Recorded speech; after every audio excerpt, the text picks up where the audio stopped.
Mike's hot. Let's go. Happy Thursday, everybody. Welcome to the Sean O'Connell Show. A special edition. Can we call it that? James Peterson, who's producing the show today. A special edition of the Sean O'Connell Show. Yeah, and I just want to wish everyone a happy Halloween. No, we're not doing Halloween puns on the show today, James. We're not doing that. By the way, 15-yard penalty on me. Blow the whistle, James. Flag on the play for me because I showed up at the office, at the studio today with no costume at all.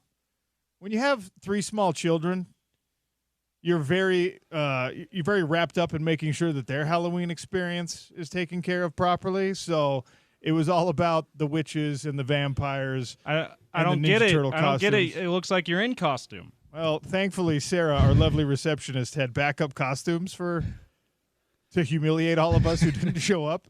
So I've got these fairy wings or butterfly wings or whatever kind of wings they are. That probably fit on your youngest daughter. Yes. Right? Yes. And they didn't fit. If I put them on my back, you can't see them on the YouTube channel. So I had to put them on the front, and I look ridiculous. Yeah. Well, but at least we don't have in-studio guests or anything today. Yeah, right. No one to make fun of you in studio at least we don't besides have me. Utah basketball players and the head coach in here, who, by the way, I'm meeting for the first time in person. That's wonderful that I look so cool while that's happening. It is a Utah basketball roundtable edition of the Sean O'Connell Show. Craig Smith is in the building. He brought some players. He brought the Madsons. Gabe and Mason Madsen are in here. Mike Sherriff-Jamp's in here. I think we decided, in order to make sure everyone gets an equal share of mic time, an appropriate amount of mic time, that coach has to wait until the player section is done. Did we decide on that? Yeah, that's what we settled on pre-show. We're excited to have our players here. We got the brothers, the Madsen brothers, and Mongolian Mike in studio. Yes, love it. All right, so we'll do this.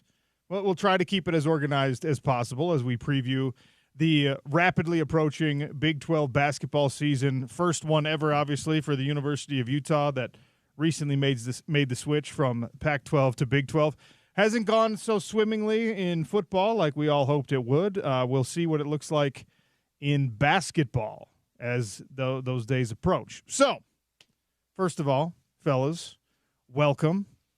Thanks for coming in. You. Appreciate you. We were just talking a little baseball. The Madsen boys here, you're Minnesota boys. I lived in Minnesota till I was 9, so we all share our Twins fandom in common.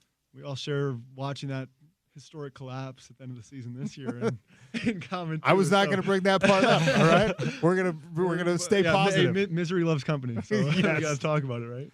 Yes. So some common ground That's right. to be found there, which is all good news. Let's jump right into it. And Mason, I'll start with you. Yes, An outlook for this season. You guys see and know things about your team that the rest of us never get to know. We saw the media poll. I know you guys don't fully ignore that kind of stuff, right? So the expectation from the outside relative to the expectation inside the building, what does it look like right now?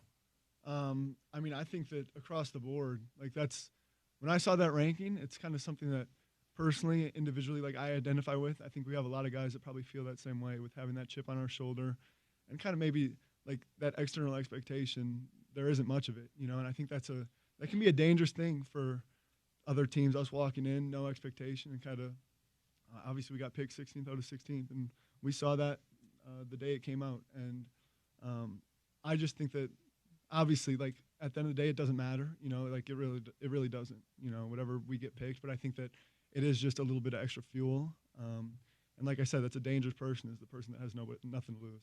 So I think we're all kind of hanging our hat on that.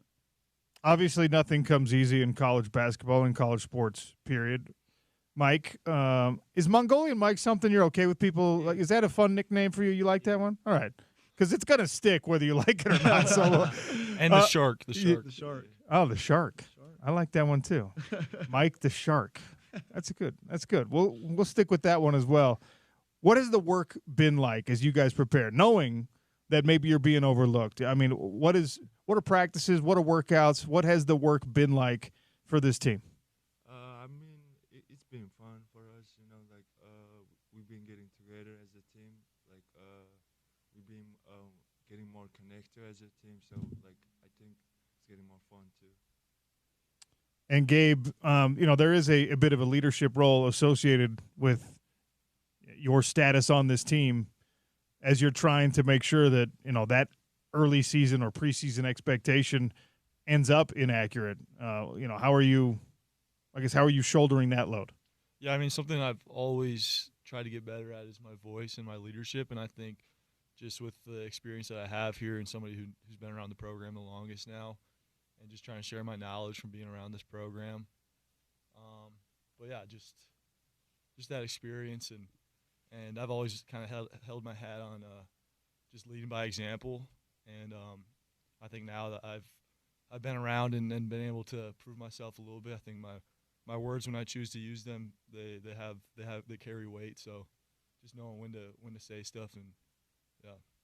What's the identity of this team going to be? Like, in a perfect world, when people walk away from a contest against your running Utes, what are they saying to each other in that locker room? Oh my gosh, this team, we're physically beat up. Those guys can shoot. What is the identity that you want to have this year? Something we always talk about is obviously being one of the toughest teams every night, but also I think something that we've really come together on is just being the most together and connected team. And I think people saw a little taste of that on our exhibition night. We had 25 assists, I think, on 34 shots or something like that. So something we've been talking about a lot is just being the most connected team, and we like to play really fast. We like to play together, and when we get everybody on the same page like that, I think that's not fun to play against because there's just a lot of movement, a lot of fast pace. So yeah, just being a really together and connected team. Obviously, you guys are focused on what you're doing, but you don't live in a vacuum either. Like this is a campus right now where morale, sports-wise, is a little bit low because the football season's not going the way that people wanted it to, and you have an opportunity to kind of re-energize things a little bit up there. And, is that even part of the conversation, Mike? Is that something you even are aware of as you guys start this season in a few days? I would say no. We just used to play basketball, so we don't compare us to anybody else. So yeah. Mike didn't know we had football. Well, not only do you have football, you got a guy who's on the football team right now who's going to end up joining you. Has Caleb Lohner been involved in anything you all have been doing yet? No, not yet. Not yet. Hold on. We're on YouTube, so everyone can see that little sideways look. We're hoping to see him at some point. Obviously, he's got to handle what he's got to handle. And so yeah. we don't know exactly what that looks like. We want him to see that process through, obviously, because it's not. I wish I was big enough and skilled enough to have a chance to go pro in football too, and like two sports, but that's not the reality for me. So he's got to see that through, and so we're fully supportive of that. And if the time comes where he chooses to come play basketball too, I think we fully support that too. Obviously, we'd love to have him. So we play golf with Caleb this summer. Yep. So he can hit a long way. He can hit it a long way. Outside of basketball, what sport are you guys best at, or were you guys best at? Golf. Yeah. Golf. We really got Golf, into it this baseball. year. So. Baseball back in the day. Yeah, that was our first sport, but then golf is golf's gonna be our lifelong sport. Yeah. A little bowling, see him in the bowling alley. All the lifelong sports, man. We're picking them up. As you look right now, knock on wood, early in the season, you don't have to worry about health as much, you hope, right? But a lot of what college sports have become is a battle of attrition, making sure you're available, making sure you're on the court, making sure you're on the field, making sure you're able consistently to be out there. Is that a nutrition thing for you guys? Is that a workout thing for you guys? Because it's something everyone has to address. Yeah. I mean, sometimes it's just luck of the draw. Like, I've had a couple unlucky injuries. My first year out here, I had a spontaneous pneumothorax, which just is a collapsed lung? Random collapsed lung. Yeah. You know that. So I had that. I mean, so that's something you can't really even, do anything about. So I think some of it's just luck. But, yeah, some of it is just taking care of your body, sleep, getting the right amount of sleep, eating the right food. So there's definitely things you can do, but other things you just can't really, it's just luck of the draw sometimes. Mike, how much do you compartmentalize playing basketball and being a basketball fan? Are you got enough basketball in the facility so when you go home you're playing different video games, you're not watching NBA basketball, or are you all basketball all the time? I would say I'm a basketball guy.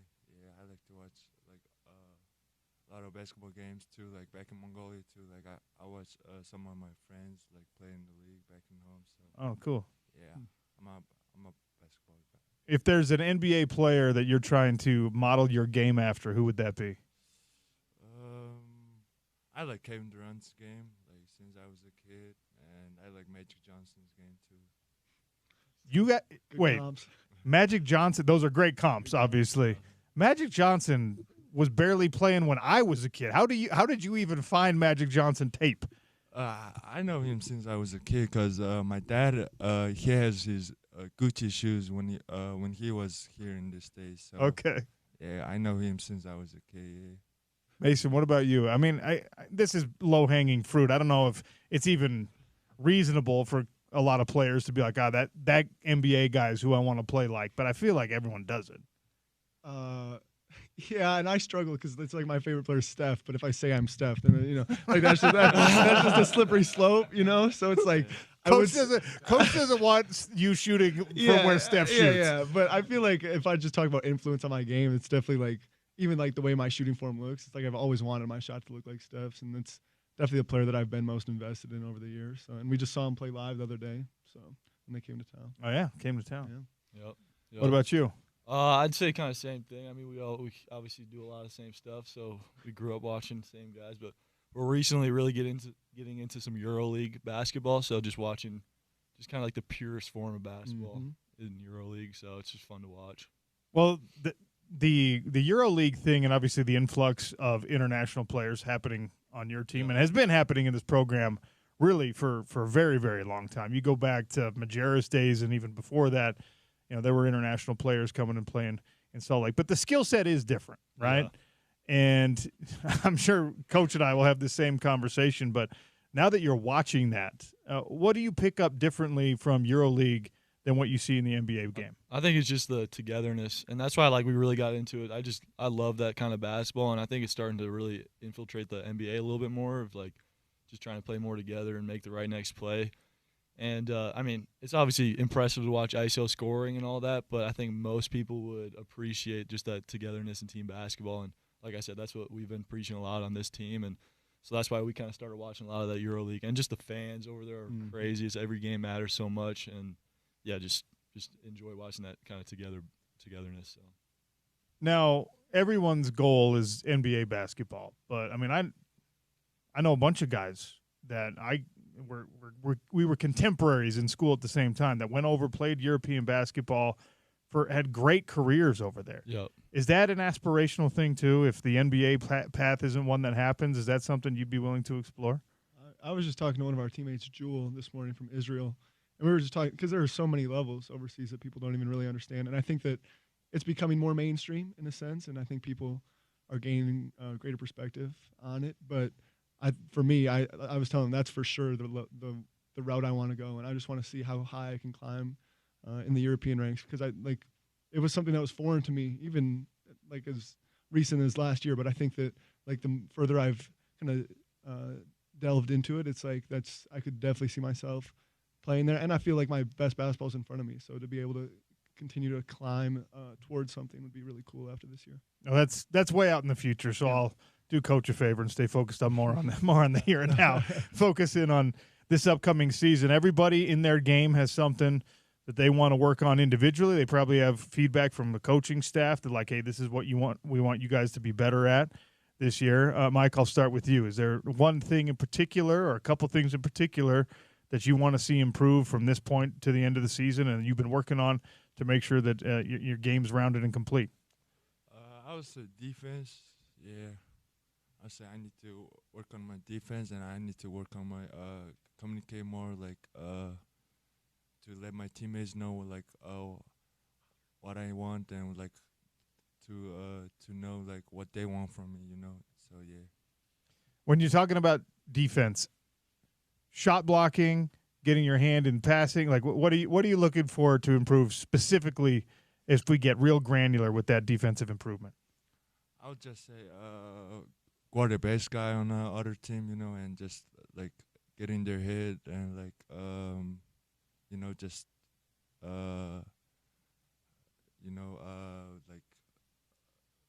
know their moves. You know. Yeah. Sure. What about for you, Mason? I'm sure Coach Smith wants me to say defense, but I'm not. No, I'm just playing.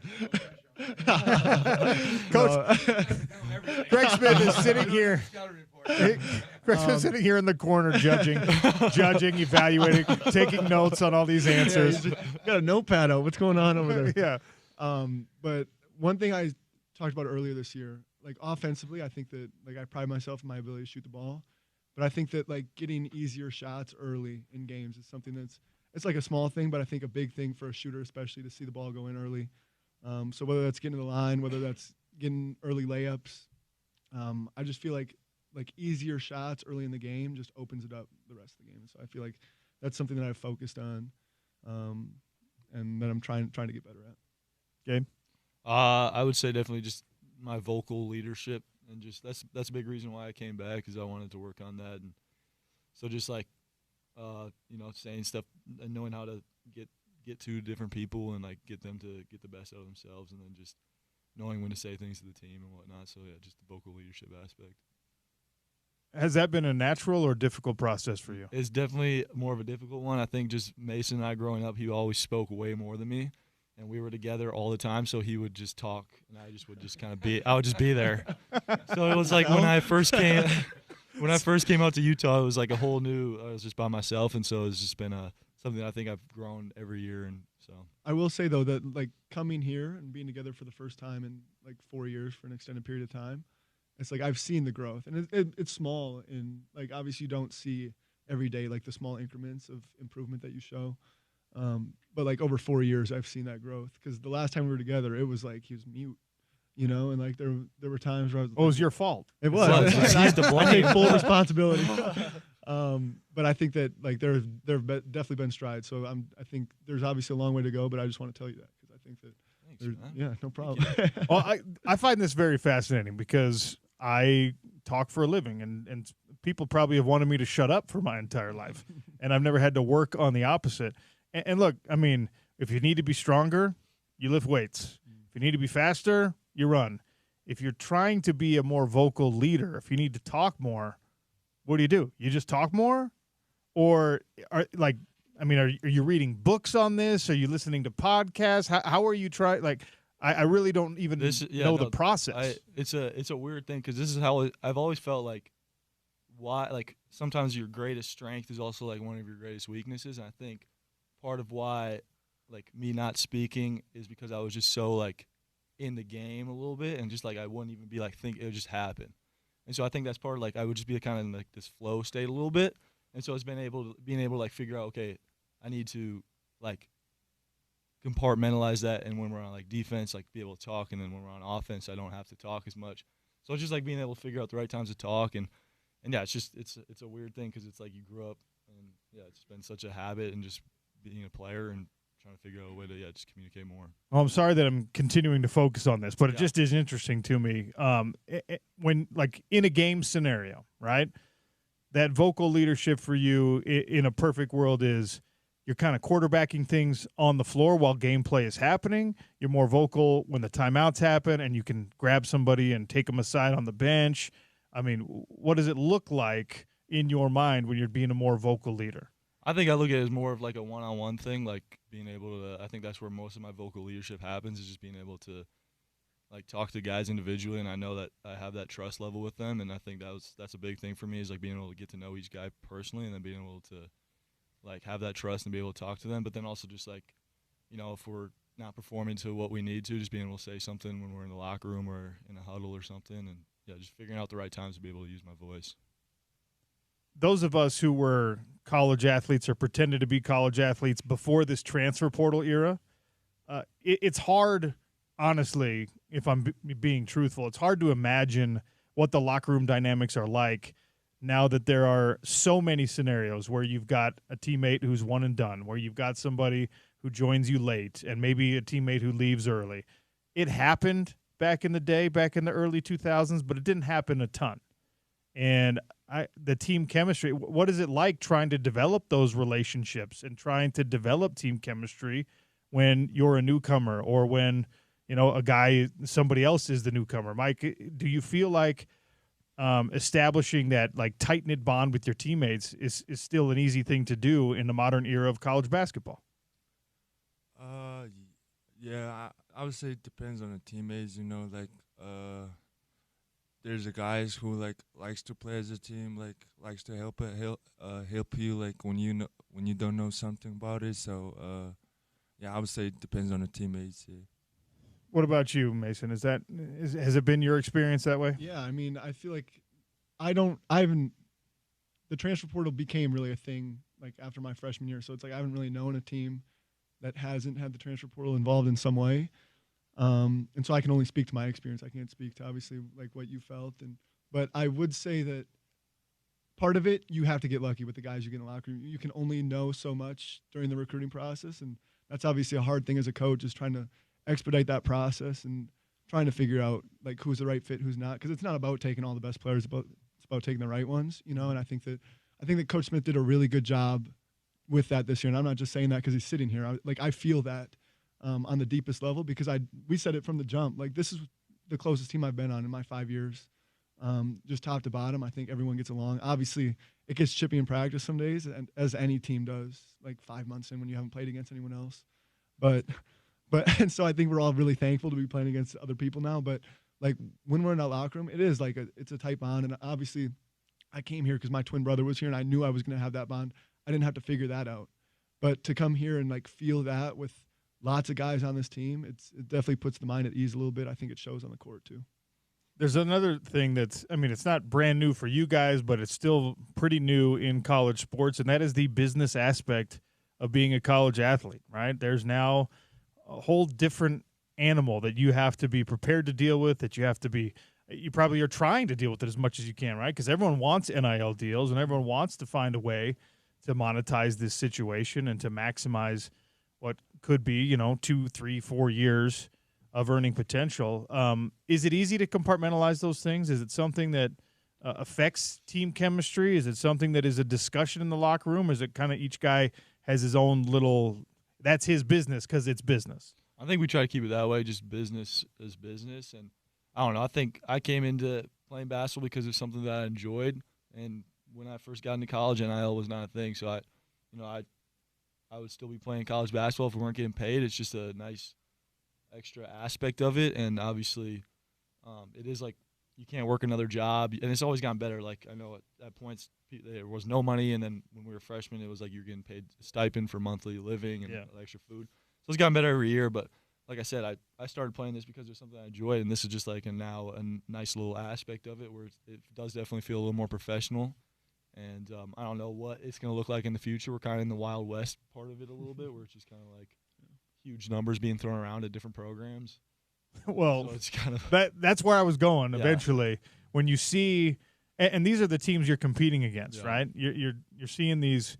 It's happening at BYU. It's been happening in places like Kansas and Kansas State and like Arizona. A bunch of these are conference opponents, and there are guys making NBA rookie contracts basically to be college basketball players.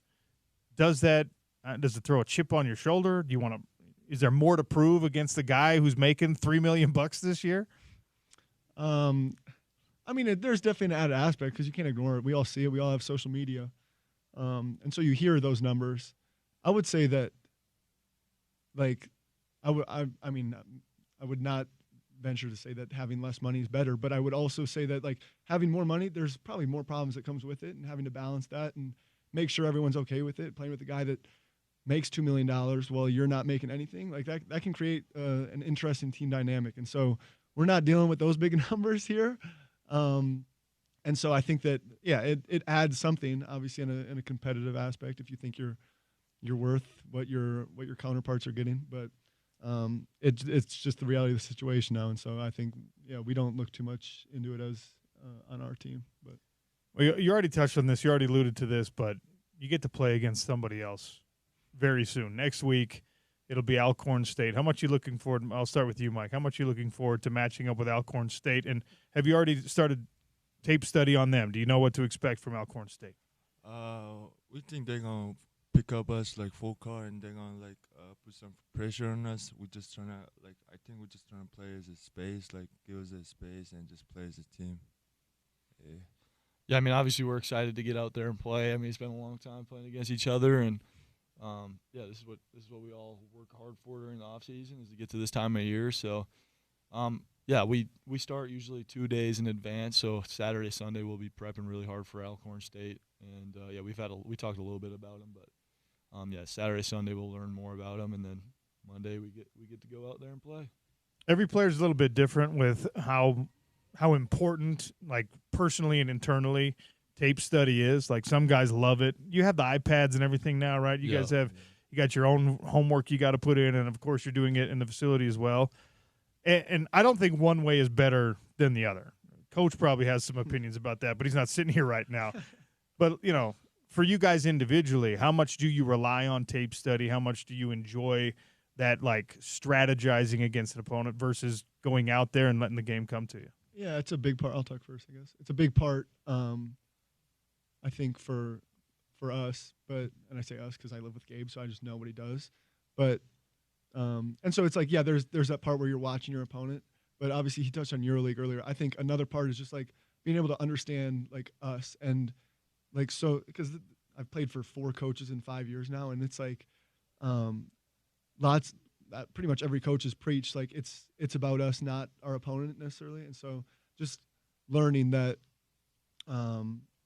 like no matter what our opponent throws at us, it's at the end of the day we control what we control, and so I guess that was kind of a long-winded answer to be like, yes, I study tape for sure. Obviously we start prep 2 days early, but at the end of the day it is about us, and so just learning different ways that we can be better no matter who we're playing is big for us. Yeah. Mike, how about you? Yeah, like to know like how they're gonna guard the screen and like how they're gonna help. Like I think it's really important too. So like knowing that earlier it will help in the game stuff. Yeah, I mean, like Mason said, I definitely watch film and all that, and try to. I think the biggest thing is I just try to get a feel of the players and what they kind of try to do. But I think you got to learn, but also not be overthinking. You got to just be able to feel it out and be players still. So I think just the biggest thing is being able to watch kind of what they do and get a feel for them, but then just be able to go out there and be players still. So, all right, before I let you go, it is Halloween. Did you guys, as twins growing up, always have to do like the dual costume, or were you? Of course, we've had some legendary costumes. If this, maybe on the YouTube stream we can get an input here of all our costumes over the years. It's been a lot of good ones. Bert and Ernie, mascot heads. Bert and Ernie's so good. Our mom paper crocheted. He did this the other day. Every year we've kind of Mario and Luigi. Jim and Dwight. Scooby Doo and Shaggy. Yeah, we did it. We did it all. It's kind of disappointing we don't have anything on right now. We might have to go home and throw something on. But. Mike, is Halloween a thing in Mongolia? It's a thing in Mongolia. Yeah. Really big, You did trick or treating and all that stuff. You did the costumes and stuff. Yeah, they do. Yeah. That's awesome. Yep.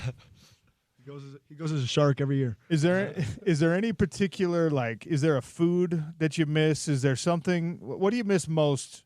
I'm fascinated by Mongolia, like everything about the culture there, the steppes, the horses, the eagle hunting, all of it. I'm so fascinated by all of it. But I imagine that's not like regular modern life there. Mm-hmm. So is there something from home that you miss that you can't find in Salt Lake? I'll just say family and friends, yeah, because they are there. Yeah. That is wholesome. That's very wholesome. Yeah. And you know what? You guys have been great.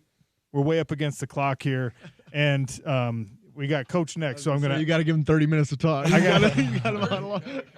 I'm gonna throw Coach one question and just let him go. Gabe and Mason Madsen, Mike Sheriff Jams. Appreciate you guys coming in. Happy Halloween to you. Good luck with the season. Obviously, we'll probably be checking in. Hopefully, we'll do some interviews. I don't know how many of those we'll have a chance to be in person. So, appreciate you coming down and being part of the show today. Thanks for having us. Appreciate it. Running Utes basketball starts next week, and the head coach is going to join us next. Craig Smith in 3 minutes on the Sean O'Connell Show. As always, the show brought to you by Alvi Armani. So if you're dealing with the hair loss issues, gentlemen or ladies, alviarmani.com. Let them help you out and tell them ESPN 700 and 92.1 FM sent you. Back with Craig Smith on ESPN 700.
Welcome back to the Sean O'Connell Show on ESPN 700. A little basketball roundtable today. We just had 3 players in.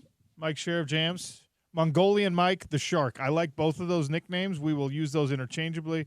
And the Madsen twins were in here. Now it's time to talk to the head coach, Craig Smith, entering 4th season. Is that right? 4th year on the Hill? It's hard to believe, but it's great to be here. It is hard to believe. I appreciate you having me on. It's been great to meet you. You lost the fairy wings. You lost the fairy wings. I tapped out on the fairy wings, man. Are those a size medium? Or what are those things? Legitimately, we have this exact pair of fairy wings for my 3-year-old at home. So it's awesome, though. You made it look good. I'm not sure everybody can do that, but kudos to you for making it happen. And no Halloween costume for you today, Coach? You know, it's hard to believe. You get to this time of year, and we haven't played yet. So it's not like it is in the middle of, January where you kind of wake up and, sometimes you forget what city you're in when you're on the road. Sure. And then you're just you can get dazed and confused at times, I should say. Like you're just all these different things going on. Today is a little bit of one of those days. So, it's one of the fun things about our profession, and it does beat working for a living, just like you. Yes. Like, we get to do what we're passionate about, what we love to do every single day. These three guys that you just interviewed are amazing people, and Mike they all have a great story. But, yesterday was an off day. We did not practice yesterday. We had an exhibition game on, I don't even know what day it is right now. It's Thursday. It's Thursday. And clearly I didn't know what day it was. Even though I figured out it was Thursday, I forgot it was Halloween. So when we walked into the studio today, and I see everybody dressed up, I'm like, oh, it's Halloween. And so the first young man I met is I said to him right away, go blue, because he's wearing all Dodgers. I thought it was like a Kenny Landro jersey or Mike Scioscia, and he's got the hat. He went to game 1. Super cool. I didn't watch it. The rest of us were here working. The boss was hanging out at the World Series. That's the luxury of being the man on the top of the totem pole. We had a great practice on Friday. It was one of our best of the year. And when you go back to Friday, it's hard to believe that was game 1 of the World Series. And I've kind of lost touch with baseball. I love all sports. Like, there's very rarely a sport I don't really enjoy. But baseball's been harder. But I grew up a Dodger fan and a Minnesota Twins fan. Grew up in Minnesota, but the Dodgers were my team. And so we had a bunch of our staff over, and Lauren Leith, one of our assistants, his father was over as well, and he's a huge Dodger fan, as is Lowe. And so, we're talking, having a good time. The game is on. I turned my head for one pitch, boom, gone. And I was like, that literally was like reminiscent of Kirk Gibson. Yes. Like one of from my money, one of the most epic sports moments of all time, being a Dodger fan. And, this is only at bat, right? Back in 1988. I might be off a little bit, but I think that's right. So anyway, that was cool. And seeing all these wonderful people around, a lot of people decked out in Ute gear. Yes. Which was fantastic to see. And while, of course, I made sure while you brought up NIL to our guys, I thought that was a good time for me to exit right and find a way to use the restroom. And so the young lady that was bringing me to the restroom, I was like, what are you dressed as? And she's like, my name is Disappointment. I'm like, disappointment? Not cool. I was like, well, she was dressed as like she wants to be the women's golf coach at the University of Utah. But she goes, I know there's no way in the world that'll ever happen. So I just call myself Disappointment. Wow. So I thought, well, that's a good way to look at things. But it was awesome meeting so many people. You'd be happy to know that your guys handled the NIL conversation with grace and aplomb. They're absolute pros, and it's wild. And it's the reason I asked the question, because, it's a totally different dynamic. It's something new in sports, or at least above board, it's something new in collegiate sports. And it's something that these guys, they handle it like pros. And I don't know if there's any formal training that goes into it, if that's something that is front of mind and there's extra resources available, but they all handle it very well. Well, it was interesting, and I'm not trying to switch, but this stood out to me. You asked about the portal. And when Mason said, it's all he really knows. Yeah. That one hit me a little bit. You know what I mean? Now, Mason's, all three of these guys are transfers. So Gabe, when I first got hired, he was our first recruit that we signed. Right. And Gabe and Mason, we had a previous relationship because we recruited both of them at Utah State. But then it didn't take long. Like, there was no way we were going to get them, because they just kind of blew up over the summer and had all of these high major offers. And even though we were really good, it just wasn't, what they were looking for at that time. And so Gabe was a little bit different. That was right out of the COVID situation. And I think he played, or he was a part of the team for roughly 10 games, opted out, just was not the right fit for him. I don't know that he was in a great place in a lot of respects, maybe personally. Mason played it, and that was at University of Cincinnati. And since then, Gabe has been with us the rest of the time. So, really, he's been here from the start for us, right? And this will be his 4th year. So he's already got his degree. He had a lot of options. He's getting a ton of NBA interest right now because he is a lethal weapon. I mean, that dude very athletic, can really, really get it going. People forget, like, we played the University of Houston last year when they were a top 5 team in the country, and he hung 27 on them. Like, he can get it going. Had 31, a career high at the end of the year against Iowa. So it's easy to talk about his scoring, but he's just a player. He alluded to his voice, and I loved how you were kind of digging in on that. Those are some really thoughtful and deep questions. Well, it's interesting for me because he's a great player, like you said, but he feels there's something more he could do for your team that really doesn't have anything to do with his jump shot. Isn't it interesting? He's really improved. Like, he was very good. Every year he's just gotten a little bit better. He had a great summer. He had a really good summer. Got way better defensively, way better decision maker off the bounce, like off the dribble. When he first got here, it was more just like a catch and shoot guy, almost like going back old school, kind of a Ray Allen kind of guy where, man, you bring him off staggers, right? But if you make him dribble it, not quite as good of results, but he's gotten way better from that respect. And it's interesting when he says his number one area of improvement is his voice. And there's a lot of truth in that. And when you play at the next level, like whether it's the NBA or overseas, if you don't communicate, literally, because those other 4 guys on the floor, their life depends on it. You know what I mean? If you're not communicating a ball screen or like, hey, I got help side, and now you're really hanging your teammate out to dry. That's true at every level, but it's a real thing. You know what I mean? And his voice has been so much better, and he has the respect of everybody in the program. But with Mason, when he said, because Mason was 2 years at Cincinnati, 2 years at Boston College, and now here, certainly under a unique circumstance, but we've obviously felt very highly about Mason. Mason, I think, had 15 at Duke, I think 25 or 27 at Miami. He can really get it going. And so that one hit me a little bit because it's what a lot of these guys, it's just kind of normal to them, over the last 5 years. And then Mongolian Mike, Mike, this is his 3rd school in 3 years now, right? He started at Dayton for a year, went to San Fran, and I think he really fits us. Some guys are going to be really good players in any system that they play in. Some guys are going to really thrive in our style of play, might not be as good in a different style of play, or vice versa. Maybe they won't be as good in our style of play, but they can thrive somewhere else. So that fit does matter, from that respect. But the NIL thing, it's just part of it now. I mean, this is what I think I think it started right when I got hired, so it's year 4 of it. You hear all kinds of stories about what's going on, and there is a lot of things going on in all sports. And so what I do like, though, about this group, we're very particular in who we recruit and the kind of guys that we recruit, and do they fit us? Are they going to be set up for success in our program? Are they going to be set up for success in Salt Lake City and in the University of Utah? And every time you go out recruiting, whether we challenge our staff with this all the time, like you gotta peel the onion back. What really matters to this individual prospect? Like what are their 3 most important things, or what are the things that really stand out to them when they're deciding on a school? And I consistently ask that over and over and over again. I know sometimes they look at me like, Coach, I've already answered this. Well, some guys will tell you these 3 things one day. The next, next week it's 3 totally different things. Sure. And then it was like, this guy really doesn't know. So you just got to dive into it. But these guys are really good dudes. I think handle themselves in a great facet, and guys that our fans can be really proud of.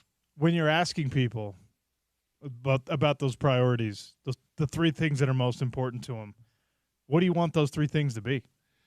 Well, I mean, and I'm not trying to get rhetorical or flip the question back, but I just want it to be the truth. Whatever it is for them, I got to know that. So, they have to be honest. They have to be genuine with it. So I can, hey, is this going to work or not? Yeah. You know what I mean? Can you coach a guy if he says, I want to maximize NIL? Well, I think you can coach about anybody, but you just got to know up front what it is. And what does that landscape look like? Like, who else is recruiting them? Because I always laugh sometimes because, oh man, this particular school is killing it in the portal this year. Well, they also have unlimited resources, right, with some things, and it's like, oh yeah, no wonder they're killing. Yeah. So no, we're all seeing it happen right now. We started talking about baseball, and I said, I haven't followed baseball a lot. I just read this morning. the six highest payrolls in Major League Baseball all made the playoffs. Right? Two of them are in the World Series. Well, like, listen, that doesn't mean just because you have a high payroll, it doesn't mean it's automatic. Right. But if you're competent and you know what you're doing, like you should be able to, get there. So what do I look for, in players? First of all, you're building your team, so you have to know who you have on your team, right? And what do we need more playmaking? Do we need more size? Do we need a back to the basket score? And everybody needs that. Those are hard to find consistently. But what are you really like? What's the priority? And so you're building your team, right? And so I've said this many times. Coaching college basketball, you are the coach, but you're also somewhat of the GM, right? You are, and so that doesn't mean you get the first pick of the draft or the second or the 10th. Those guys, if you have the 12th pick in the NBA draft, you're getting one of these 12 guys. On the flip side, for us, we can recruit all these guys. We might not get any of them. We might get 5 of them. So there's a lot of ways to look at that. And so I always look like toughness is a premium. I love guys that are physical. Over the years, everywhere we've been very fortunate to cut down the nets at every stop, whether it was Utah State, University of South Dakota, Mayville State. We've always won a regular season championship or a conference tournament championship, and at most places, we've done both and multiple times. We have not done that here at University of Utah. We've been a little bit snake bit with some things, but that's part of it. But we're going to work our hands to the bone to make it happen. And, I asked our guys, because I forget what day it was, we were kind of losing some concentration. It was like a little reminder, you guys, what were we picked to finish? They were like 16th. And I'm like, oh, well, that's lower than I thought. I was thinking 14. In my mind, I was thinking the Big 12 had 14 schools at the time. It's like, oh, we're picked worse than I even anticipated. But polls are what they are. It does tell you some things, but just like anywhere, I've been doing this. This is my 14th year as a head coach. 2 times over the career, our teams have been picked last. 1 year we made it to the national tournament when we were picked last. The other year we won the regular season championship. Wow. And you can look around. Our volleyball team was picked 8th. You know what? I think they're tied for 3rd going into tonight, if I'm not mistaken. Right? You can be picked to win it and not do it. So it is what. And more than ever, there's so much turnover. That's part of why I had that conversation with the guys, because I really, you like to think when you follow the sports as closely as I do, and I was a college athlete, they're like, oh, yeah, I have some idea what it's like. I have no idea what it's really like anymore. Yeah. Because the system has changed so drastically, and these guys have to live in that space. And like you pointed out, for Mason Madsen, he's just like, I don't know anything else. So this is the norm for them. This is now the norm for you in the coaching world, which I imagine is a lot harder to adjust to, because for them, this is life. They don't know what they missed, or they don't know what it used to be like. You had to be successful in that environment. Now you have to be successful in this one, and you're doing it in a brand new conference in the Big 12, which historically has been a very, very good basketball conference. And the newcomers along with you are also good, right? It's not like you came as we also brought Arizona with us. That's a good program. And BYU is one of those teams we're talking about with the unlimited resources now. So you got a lot of things working in your favor, I think, but a lot of things that are obstacles as well. Yeah, generally speaking, I'm a traditionalist. I love the history of games and sports, and that also translates to conferences. And so, of course, when the Pac-12, now the Pac-12 is back. So, but when it was quote unquote dissolving or dissolved, that was an interesting time for sure. And you think of the history of it, whether it's USC football. I was a Marcus Allen fan, and I love Michigan football and USC football. And so obviously USC being a part of the, what is it? What was it? The Pac-8 at that time? I don't remember what it was even called. Pac-8 back then. Yeah. So, and you think about that. But then on the flip side of it, as a men's college basketball coach, oh my gosh, I was so fired up to be a part of the best league in the country. And I don't think that's debate. I don't think you can debate that. 5 of the last 6 years, what the Big 12 has done, it's just unbelievable in terms of the number of teams to the NCAA tournament, the overall net rankings.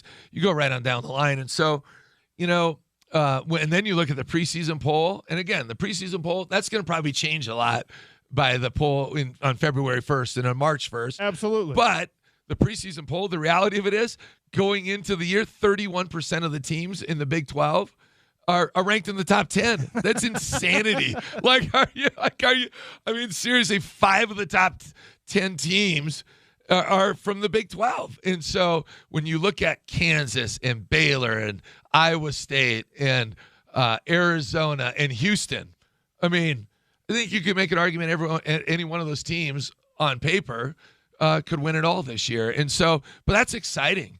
I've always had the mantra as a head coach and in everything I've done, like bring on the competition. You know what I mean? Like you want to be a part of the best of the best. You want to throw your team out there and have a great competitive spirit and play with great unity. Our unity of purpose, like the guy said, has to be our greatest strength, our connectivity. There's so many ways to be a good basketball player. Certainly some guys and some teams are going to really pop with their athleticism, but the beauty of it is synergy matters, connectivity matters, skill level matters. Of course, you have to have a certain level of athleticism. A guy like Mike's vertical increased 5.5 inches over the summer. Like we get 8 weeks. It's unbelievable. Our strength coach, Logan Ogden from Iowa. Logan Ogden from Iowa is our strength coach. We hired him when I was at Utah State, so he was with us all 3 years there and then 3 here. Does a tremendous job. We had 2 guys on our team that their vertical over the 8 weeks we get with them this summer increased 5 or more inches. Keanu Dawes increased 5 inches, and Mike's was 5.5. So Mike's a really good athlete. And it was funny. He said Kevin Durant and Magic Johnson. And so Mike's father is 7'1", played with the Harlem Globetrotters.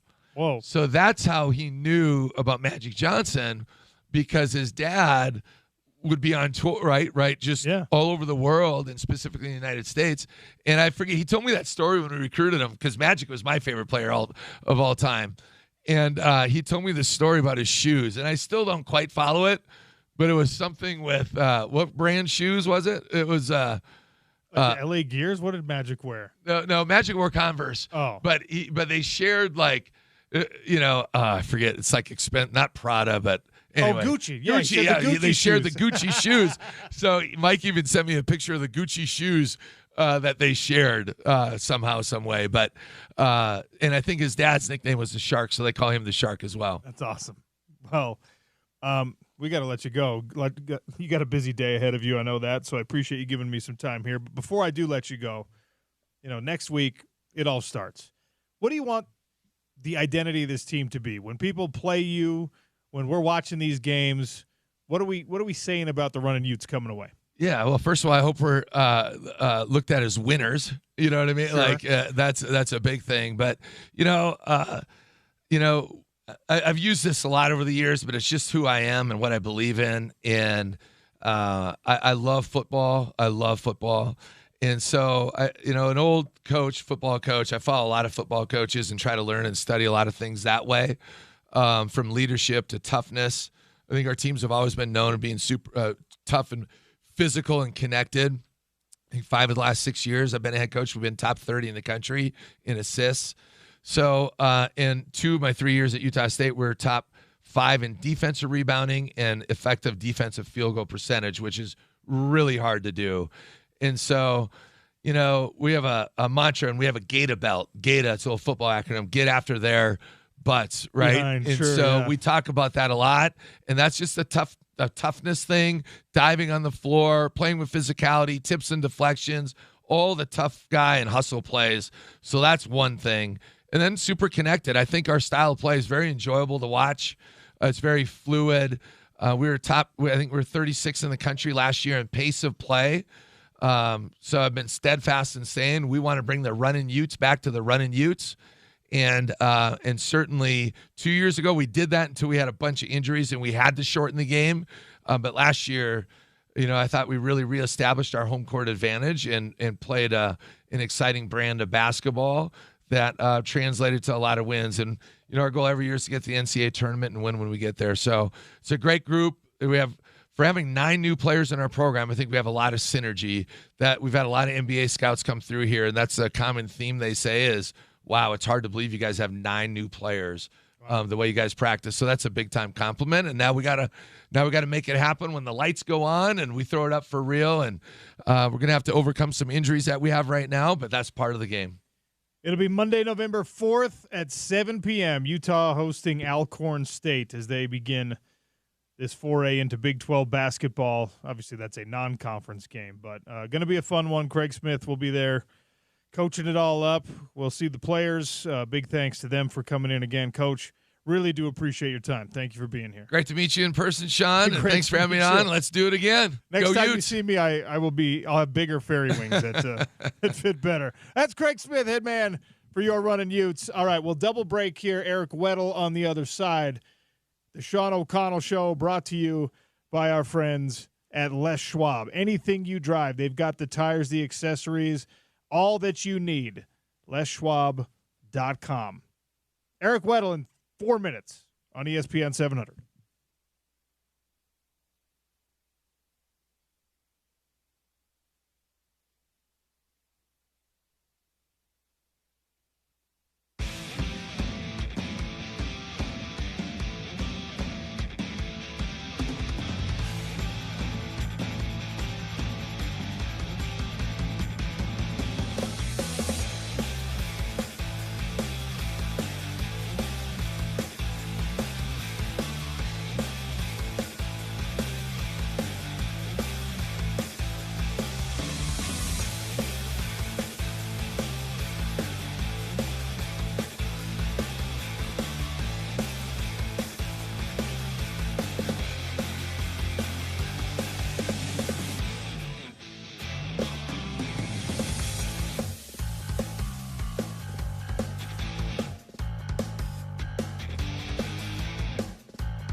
The Hot Lunch on the Sean O'Connell Show, brought to you by Jersey Mike's, a sub above, fresh cut. All of the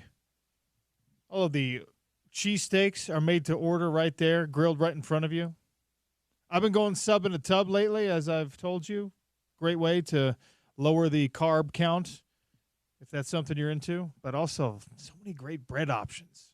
So don't sub on a tub on my account. Anyway, big thanks to Jersey Mike's for the Hot Lunch sponsorship. All right, time to talk with our guy, Eric Weddle. He is a football legend here at Utah and in the NFL, and, of course, he's the head coach of the Rancho Bernardo Broncos, whose final game of the regular season is tomorrow night. E-Dub, welcome back to the show. How are you? What's up? What's up? What's up, my brother? Everything's great. Got Halloween tonight. Got to walk the neighborhoods with my little one. She's not too little, but gotta make sure she's good. Kids are gonna be out, hopefully not too late, and then got a big game tomorrow night. We get a home playoff.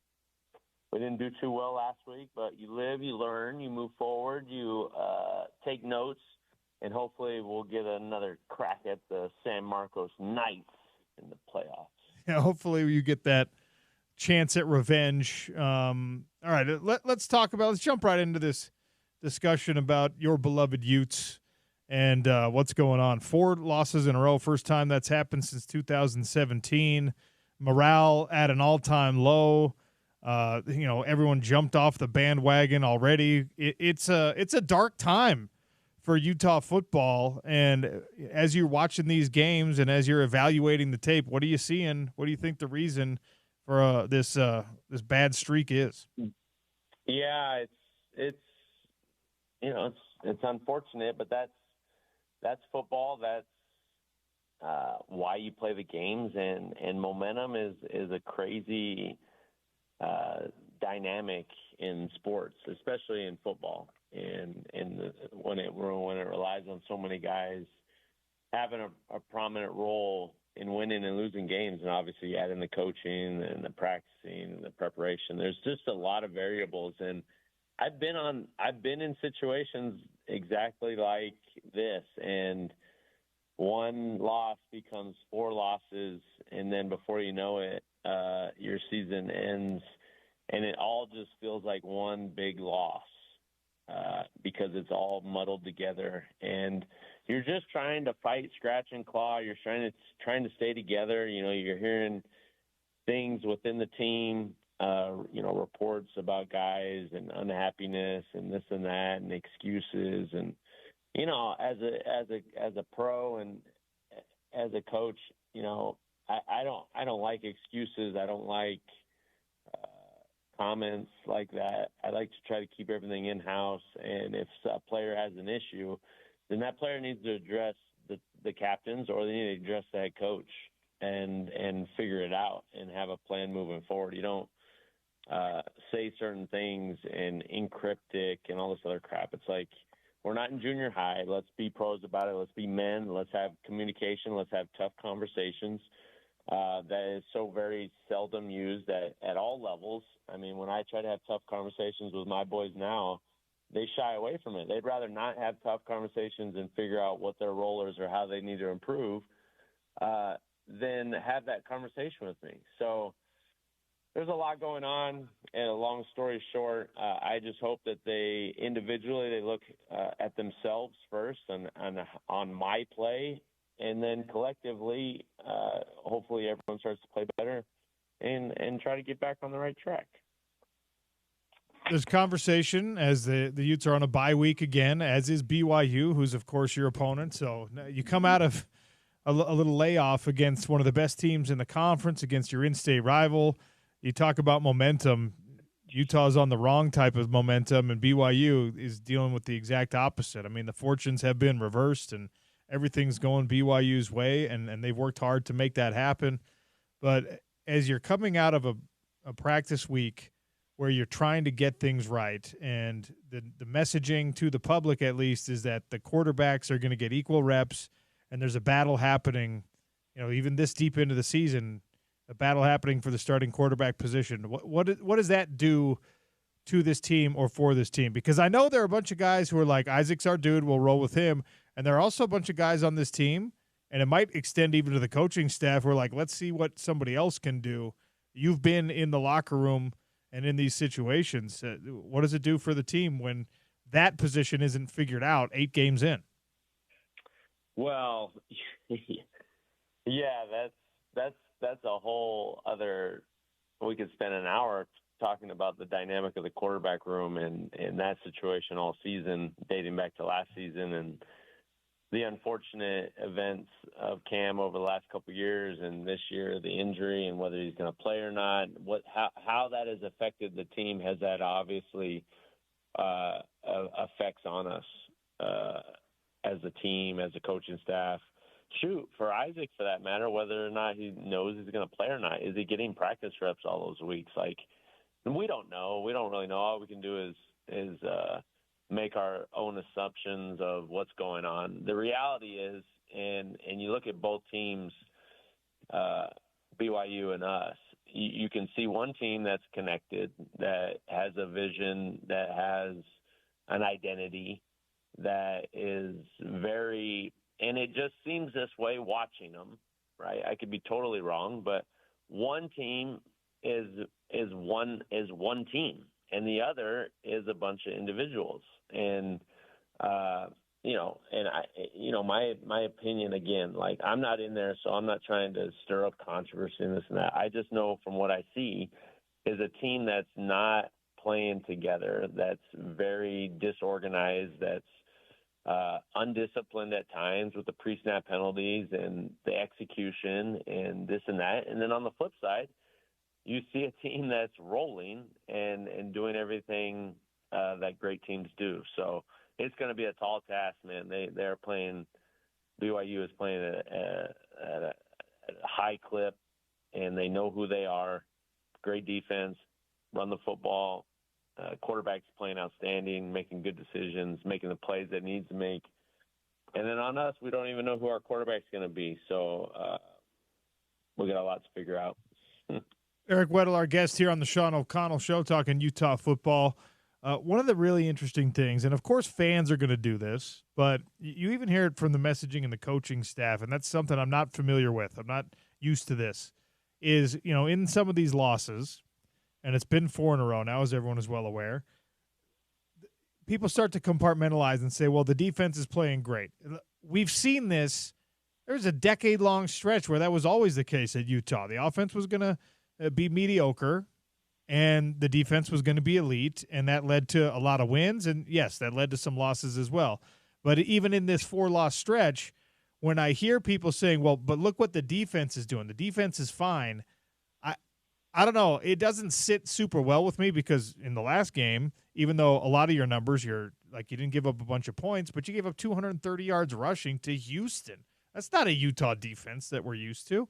So when you hear everybody, not just fans, but everybody starting to compartmentalize, hey, but the defense is okay, we just have to get better offensively, where does that sit with you, a guy who's been preaching to me since I've known you that it's the ultimate team game and you don't get to evaluate it that way?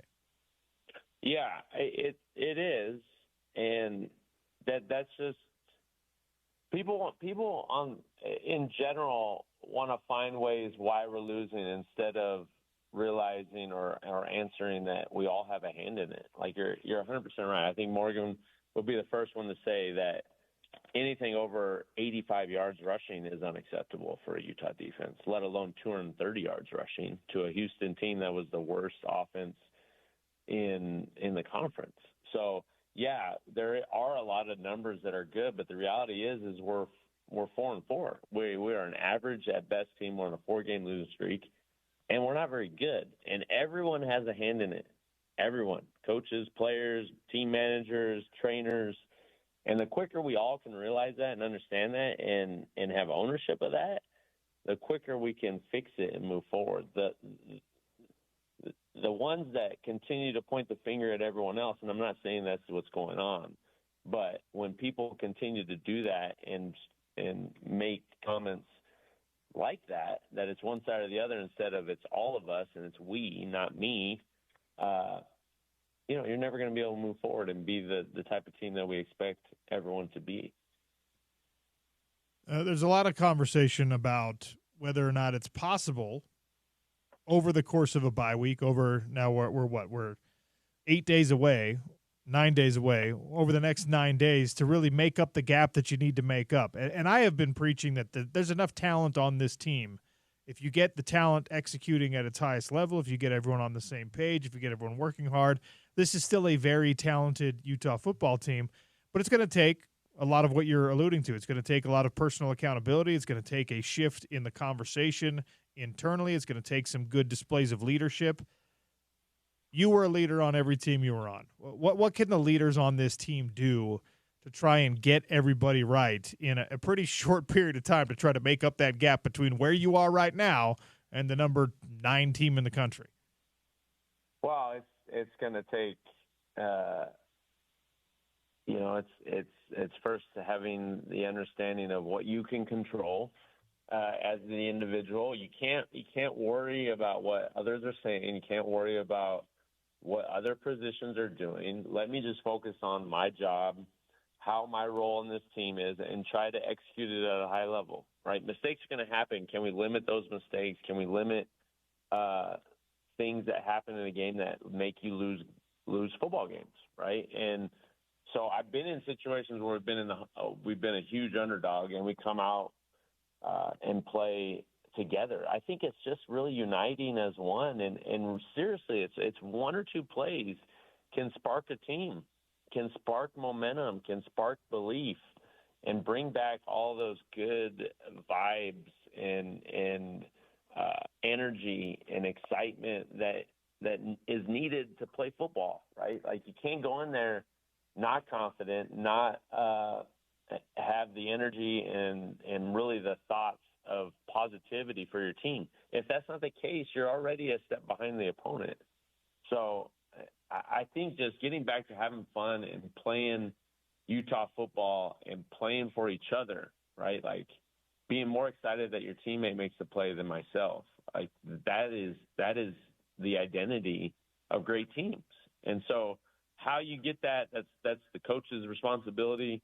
How you get that vigor and excitement and togetherness and unity back into a team that's kind of lost it, that's the responsibility of the coaches. And hopefully that translates to a competitive game and maybe a chance to win it. Look, listen, this is a rivalry game, but on the flip side is when you talk about a rivalry game, I think the number is only 12 guys on this team have played in this rivalry, and it's hard to hype up a game that we're used to, that we understand, when none of these guys have been involved in it. So it's really tough dynamics across the board in the landscape of college football.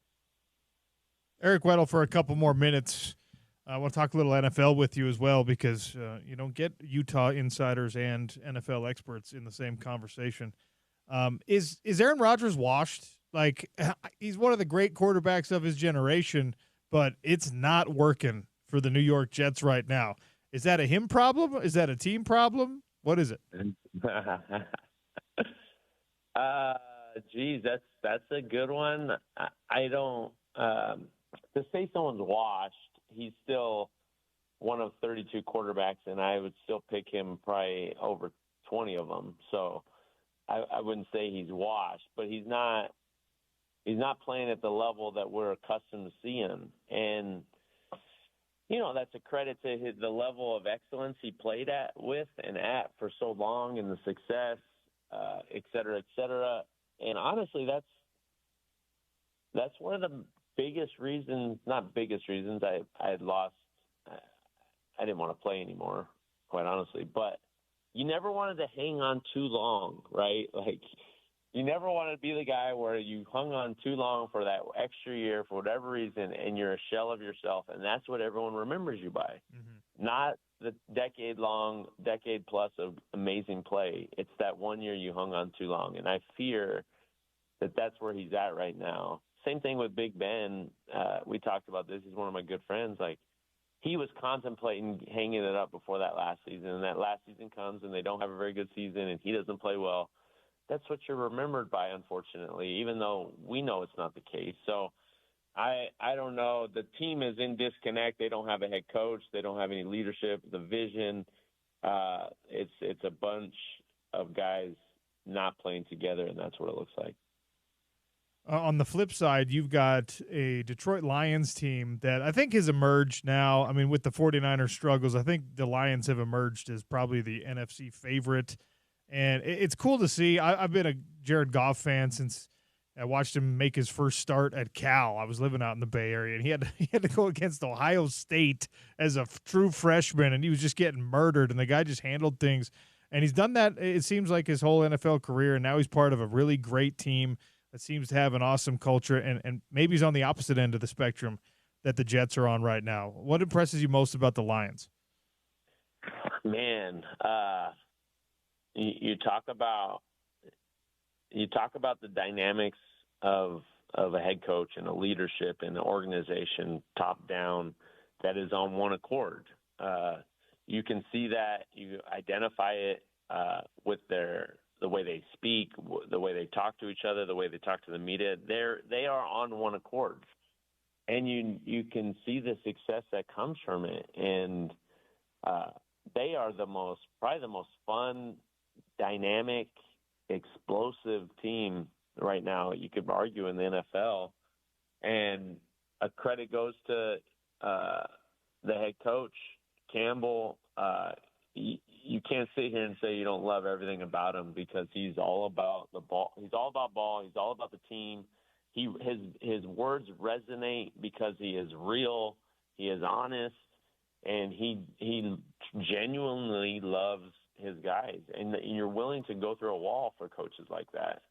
And then when you have him in the general manager who came from the Rams and saw the dynamic from Les Snead and Sean McVay, you see that connection, and it just works. It just works, and they are a scary team.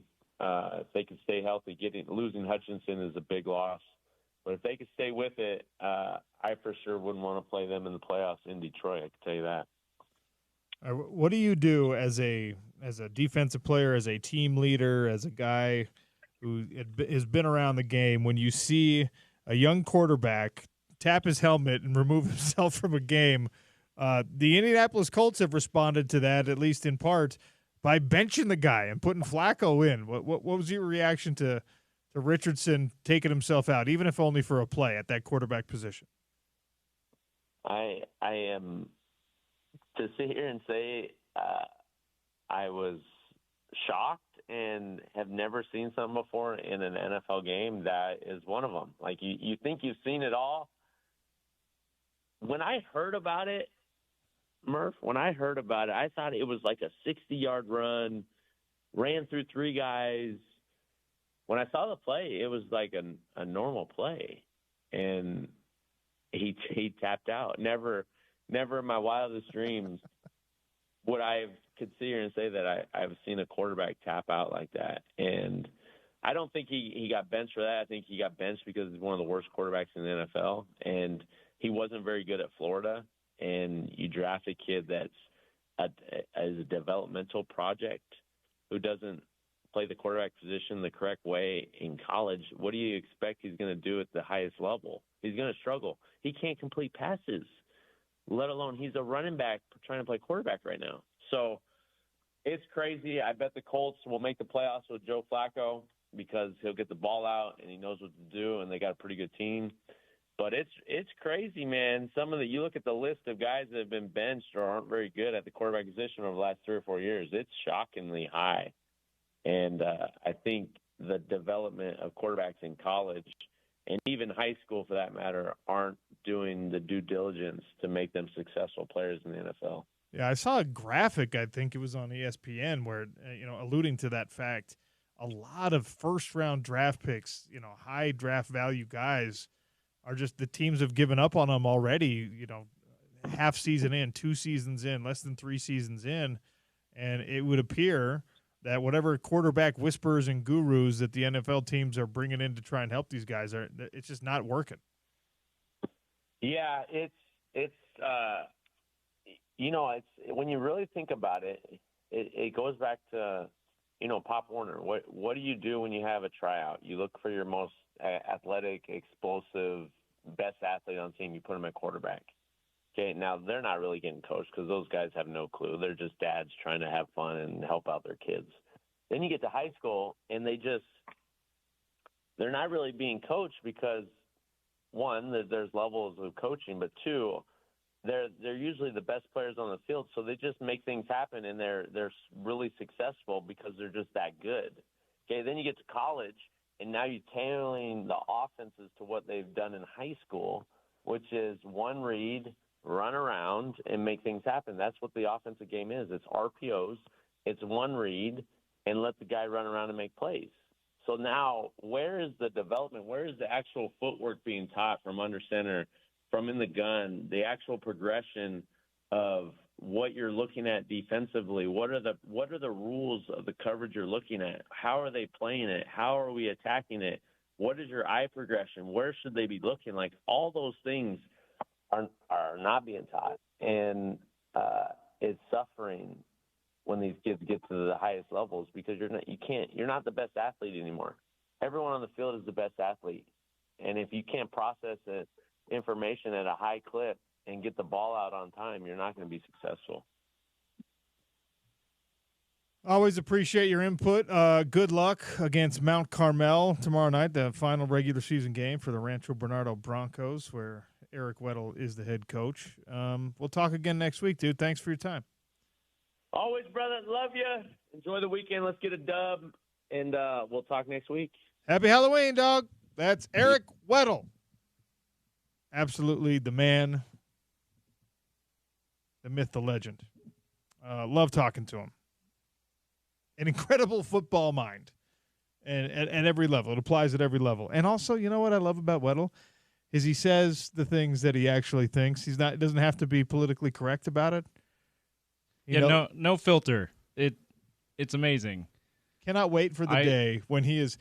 Eric Weddle's future is going to go one of two directions. He's going to be an NFL GM, or he's going to end up back here as part of Morgan Scalley's staff, most likely. Or I guess I should say both of those things could happen. That would be incredible to have him back here in Salt Lake City. Can you imagine your coordinator's corners if he's the defensive coordinator under Morgan? That'd be a lot of fun. Be a lot of fun. Want to remind you before I take a break, Lynn Roberts, Utah women's basketball head coach, going to join us on the other side. But look, you probably are not having a tailgate or a big barbecue for the game this weekend, but you're going overboard next weekend for the rivalry game, all right? Smith's is the place to get all the food for your barbecue, for your tailgate. Smith's has the best prices. They've got the new app. They've got the digital coupons, over $600 of savings on those digital coupons every single week. So do yourself a favor. Check it out at Smith's, official grocer of the Utah Utes. Lynn Roberts, Utah women's basketball head coach, joins us next on the Sean O'Connell Show on ESPN 700.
back on the home station, I do. I love it. Love that you're on, and happy Halloween. Are you dressing up? What are you doing? I feel ashamed to admit this. I showed up at work today with no costume and was appropriately shamed for showing up with no costume because everyone else was very festive. And our lovely receptionist gave me some fairy wings to wear, so I did that for a little while. That's perfect. Yeah, it's fitting. It's very fitting for me. Well. Yeah, it does. Are you a big Halloween? Are you are you dressing up today? No, I know that is not a popular opinion in the state of Utah, but Halloween has never been a big deal for me. I mean, as a kid, I loved the copious amounts of free candy, but I've just never really been that into it. However, today at practice, we practiced in the mornings. We had crazy hair day, and you had to be able to practice in it. And we, so the girls put my hair in these like little buns on the top of my head, so I look like an idiot. And so I guess I am in the Halloween spirit after all. That's really what it's about when you become an adult. When you're a kid, it is. When you're a kid, you just get to do your thing, and then when you're an adult, you just have to accept looking like an idiot for the day. And so that's fine. Exactly. It is. And I have 2 boys that are 8, and they could not be, it's been for about 3 weeks, how many days until Halloween. So they're excited. And I can't decide if I want to go out with them to trick or treat or stay home and answer the door every 8 seconds. So, I'm kind of being a Scrooge about it, and I need to change my attitude. Yeah. That was my excuse as well. I was like, look, I have 3 daughters. I got 3 little kids that I got to make sure that their Halloween costumes are all taken care of. Exactly. We take care of our kids first, right? Yes. I'm so unselfish that I didn't even think of my own. Precisely. That's what it is, Coach. Look, season right around the corner this time of year. I know this is what you live for. How has it been preparing this team to get ready for your first season in the Big 12? Yeah, I mean, I've done this long enough to know that, there's a lot that has to happen for a season to be a great one. You got to have talent, you got to stay healthy, and you got to get a little bit lucky down the stretch. So there's a lot of things that have to go right, but I love our crew. We've got a strong core of returners. We've got 4,000-point scorers. We've got 3 kids that are on national watch lists. Gianna Neepkins is up for Player of the Year, but it's October, right? And there's so much that has to be played. But we've got a roster that's played in a lot of big games. They've won a lot of big games. So going into a new league, I think with that change, there's going to be a lot of new and probably some ups and downs. But what I do know, and I can't control any of that, but what I can control is who we have and the group that we have that is confident and experienced. And I think we're all looking forward to just quit talking about it and let's get started. Let's play games already. The new league conversation has obviously been a big thing, in football and men's basketball. And especially in basketball, when you talk about the Big 12, you come from the Pac-12 conference, which I think in women's basketball was regarded as the best, the deepest. It was, yeah. And now you're in the Big 12, and it's not like there's a bunch of slouch programs over here in the Big 12 women's basketball world. But how much different is this league really? Is there a stylistic difference? The depth, the test of getting through a Big 12 women's basketball conference versus what you had to do for several years as a Pac-12 team. How much different is it? I don't know, and that's the honest to goodness answer. I think, it's that the Pac-12 there was a rhythm to it. So we played every Friday, every Sunday, and you were either home one week and then away the next. And so there was a lot of rhythm to it. This is a non-travel partner schedule, and the games are kind of all over the map. You could play on a Tuesday and a Friday, or you could play Wednesday, Sunday. Like it's just so that'll be an adjustment to kind of be out of the rhythm a little bit. But I don't know. I don't know what I don't know, I guess is the best way to say it. I think, there's some really, really good teams, and there's a lot of teams that I'm not very familiar with. I do know, having watched film over the summer, it's hard, though, in today's college athletics, there's so much roster turnover sometimes, right? And so what one team was in the 23-24 team season might be a completely different team in 24-25. So you're trying to anticipate, like, okay, is it going to be the same with the different players or what? So I did watch a lot of film, but I also took it with a grain of salt. Like they may be completely different. But I did notice that the Big 12 is probably more athletic than the Pac-12. And then also super different styles. Like you might have a slow it down tempo team, and then you might have a team that presses for 40 minutes and tries to, beat you at the possession game. So different styles, different calendar, different kind of rhythm to it.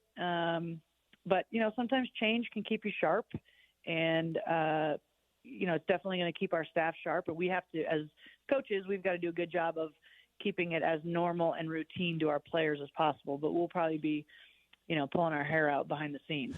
But that's just the way it goes. Lynn Roberts, my guest here, head coach of Utah women's basketball on the Sean O'Connell Show. You mentioned the difference in styles, and look, you've adapted your style over your seasons as head coach at the University of Utah. Are you going to do it again to match or to compete in the Big 12, or is this version of Utah women's basketball, what we've grown accustomed to seeing these last couple of seasons, is that Lynn Roberts basketball? Yeah, I think we're not going to change who we are, but we're going to definitely have to adapt and tweak things and adjust to who the other teams are. But I don't think that's zero sum. Like we can do both. We can maintain who we are, keep our identity on both sides of the ball, but we're definitely, I would assume going to have to make a lot of adjustments and tweaks. And we might walk out of an arena sometime in, some truck stop town somewhere and be like, wow, we need to do this differently next time we play here. And that's part of it. But I'm looking forward to that. I was in the league for 9 years in the Pac-12, and this is something new and different. And, there's also a level of this will be kind of fun. You alluded to this young lady earlier. Gianna Neepkins, unfortunately, lost a bunch of time last year to injury. As far as I know, back, healthy, ready to go. What do you anticipate from her contribution-wise for this team in 2024, 2025? Yeah, I think she is so good, Sean. Like she's just a winner. One of the most competitive people I've ever been around, and she and I joke around like who's more competitive, she or I. And I would never admit that it might be her, but it might be her. And she was out from basketball for about 11 months. She was injured, redshirted, but it wasn't just a simple injury. It was a pretty complicated surgery. She had to have 2 surgeries. 1 to fix the problem, 2 to go in months later and take out all the hardware. So it's been an uphill climb for her, physically, obviously, but mentally, when you live, sleep, eat, breathe basketball, it's hard when it's just suddenly taken away. But sometimes that's a great opportunity for growth and development. And that's what I've seen from her. So she's going to be ready to be spitting nails. I'm sure there will be, some getting her sea legs back to playing under the lights a little bit, but I have no doubt she is and will be recognized as one of the best players in the country. And I hope everyone in Salt Lake City knows her name and comes out and watches this. I don't know if I'm putting you in a bad position here by tell your industry secrets, but is there somebody on this team? Like, I think a lot of folks do know Gianna's name and are excited about her return. Is there somebody on this roster that the fan base, that the followers are not super familiar with yet, that everyone's going to be talking about halfway through this season? Well, we've got a few, Ines Vieta, our point guard. She was on the Nancy Lieberman Point Guard of the Year National Award list. Jenna Johnson, everybody, these are 4-year seniors with our program. Jenna Johnson was just named to the Katrina McClain Power Forward of the Year watch list. We've got Kennedy McQueen, but the player that I think I'm looking forward to showing what she can do is Maddie Wilkie. She's a transfer from Wisconsin. She played last year, came off the bench. But, coming to a new and we recruited her hard out of high school. She ended up going to Wisconsin. She's from Wisconsin. So we ended up getting her the kickback. It takes a bit to adjust, right, to a new team, new style, all that. But she looks really, really good right now. So I think everyone's going to be talking about her when it's all said and done, or not even have to wait that long. She looks phenomenal in practice right now. Before I let you go, we had Deja Young on. I don't know how long was this, like 4 or 5 weeks ago now, James. The weeks all blurred together. goes straight from the floor to being an assistant coach. And, I asked her what it's like now working with you instead of playing for you. And I'm going to ask you the same question in reverse. How has it been having her as part of your staff as opposed to a player that you get to boss around? I guess you still get to boss her around some. Deja's awesome. And, coaching is a weird profession, and there's certain skill sets that you have to have that are kind of you can't really put your finger on them in terms of there's no way to put it in a job description. And what I will tell you is Deja has it. And if she wants to pursue this and make it a career, there's no limit to how far she can take this. She just has it. I wish that she was still playing just because she was such a tough, hard-nosed competitor. And she was tough and hard-nosed to coach, too. Like, we had our run-ins. We had our strong-willed head battles. But I think, that's what strong-willed players need is a strong-willed coach, and it just made our bond even stronger. So it's phenomenal to have her. It's really nice to have a former player as an assistant and recent. So she understands everything, and she's played a lot of minutes. And, our director of administration and operations, Kendall Rodriguez, she played for me back at Pacific, and she's been here 10 years with me. So, that's a former player from a while ago, but it's awesome to have a former player as an assistant. And I'm telling you, Deja's got the stuff to be really good at this. When you have a player that can get a little cantankerous with you, is it like a prison rules where you're like, okay, well, I don't like that, but you've earned my respect now? Or are you just like, hey, shut up? Great question. I think it depends on the kid.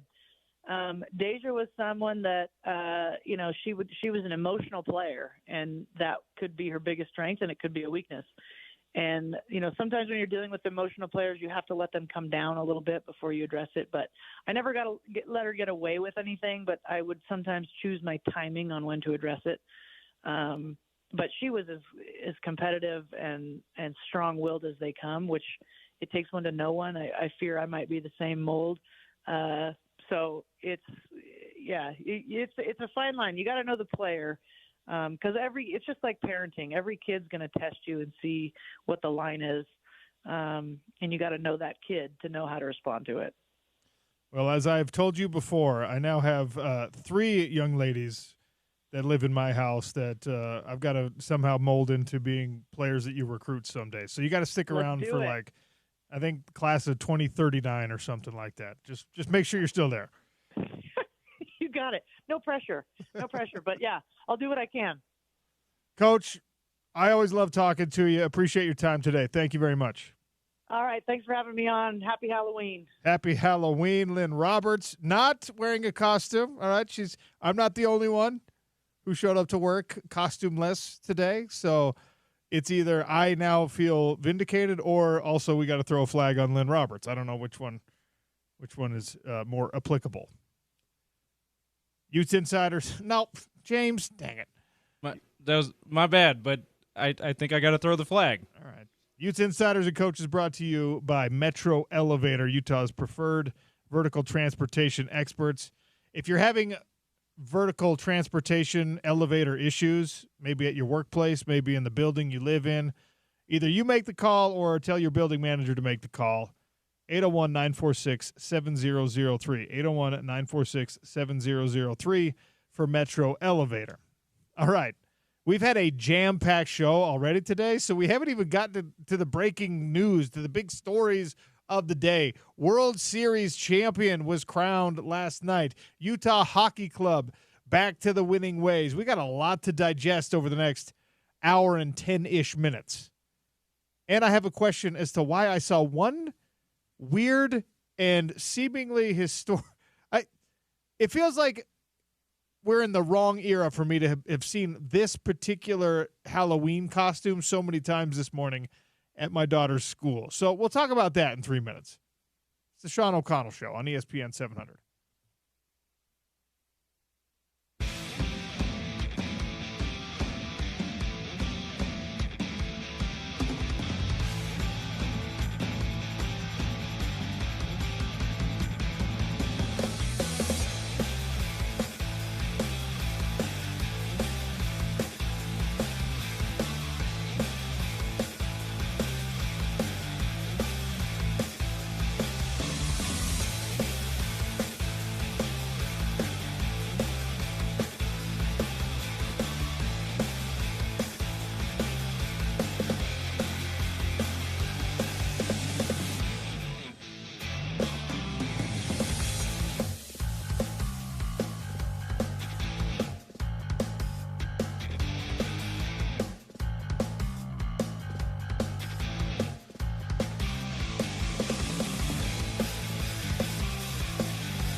Sean O'Connell Show here on ESPN 700. We're going to have a wide open hour number 3. So I'm going to set the table here for you. James Peterson producing today. He is dressed as the 3-hole punch version of Jim Halpert. Yeah, you can have me plain white or 3-hole punch, OC. your paper. Well done. Well done. Hopefully the video gets the wings I did too to make it very Jim Halper-ish on my hair. I'm flying today, OC. What's the best Halloween costume you ever wore in your whole life? The best? Like the one that you were, maybe when you were a little kid, you were like, that was amazing. I mean, a lot of people, they peak Halloween-wise in elementary school. Some certain types of people peak Halloween-wise in college. You know what type of people I'm talking about? Yeah. All right. What about you? Probably I was Elvis a few years. That's probably where I peaked. All right. Was Elvis. I Thank you very much. I worked on the voice a little bit for it. Wow. So you were like actually in character? I tried. I think I went as I did the Braveheart thing for like all of middle school. How many times did you yell freedom? Oh, hundreds.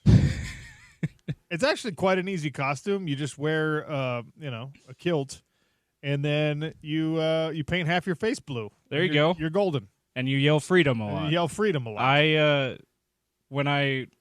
When I was in college, I got the Batman mask, and I got a black cape, just a cheap black cape, and then I rode to work. I had a moped, so I rode to work, and I put the Dark Knight theme on as I was riding to work. It was a black moped, so I was like, I am your own Batman.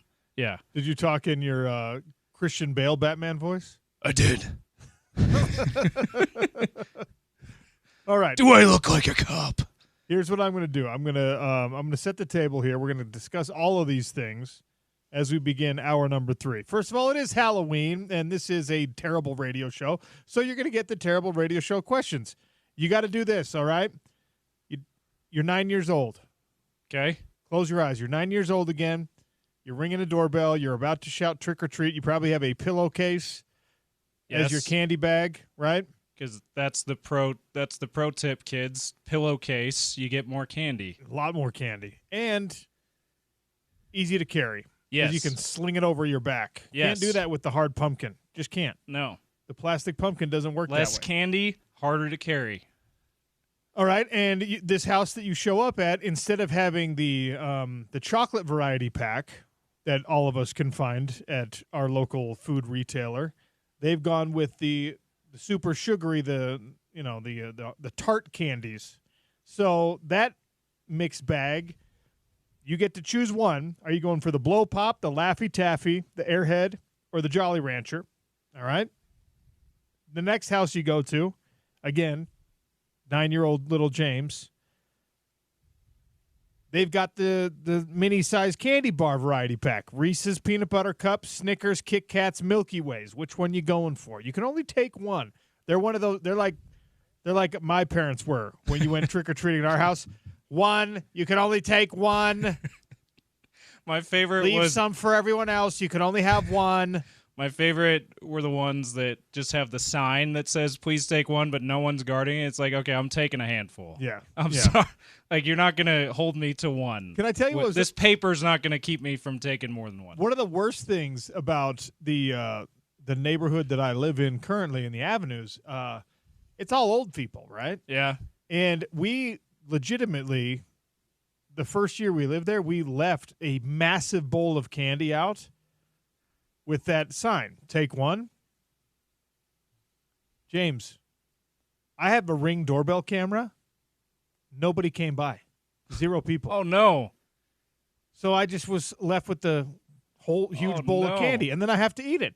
It's not my fault that I have to eat it. Yeah. It's your fault that I have to eat it. I tried to give you free candy. So the chocolate one's easy for me. My favorite candy is Reese's, so I'm always going for Reese's. Okay. If I can only choose one. Yeah. Reese's pumpkins this time of year if they have it. Those are the best versions of the Reese's, the eggs and the pumpkins. Yeah, the seasonal shapes, they changed the ratio somewhat, and it's better for yeah, whatever reason. it really is. So Reese's for the chocolate one. I think I'll go Airhead. That one's a little harder, but I think I'll go Airhead. All right. Well, you could text in your picks, but you can also vote on the Twitter poll that I put out there. And this one, before we go to break here, this is the sports-related question. This is one that I think applies to multiple things that I want to talk to. There's a couple ways you can get beat. There's a lot of ways to get beat, but there's a couple that really stand out for me. Sometimes in competition, in sports competition, you do your best, and the other team is just better. You played well, you fought well, you ran well, whatever, and the other competitors, the other team, is just superior, and there's nothing you can do about it, right? That is a bad feeling. When you're like, I gave close to my best, and it wasn't good enough. There's also the loss where a lot of your wounds are self-inflicted, where you screwed it up, where you lost a game, you lost a contest because of mistakes that you made. And that could either feel worse because it's the self-inflicted wounds, or it could make you somehow feel slightly better because you're like, well, I'm actually just as good as them, but I didn't play well, right? So for you individually, as a competitor, as a fan, as a whatever, what is worse? Just getting flat out beat or beating yourself? Because we saw a little bit of that in the World Series. I want to talk about that. We're also seeing a lot of that with your Utah football team. So we'll get to all of that as the Sean O'Connell Show continues. Hour number 3 starts next on ESPN 700.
Would you rather be flat out destroyed, dominated, beat? You're just not good enough to compete with the team across from you, with the individual you're racing against or fighting against or playing against?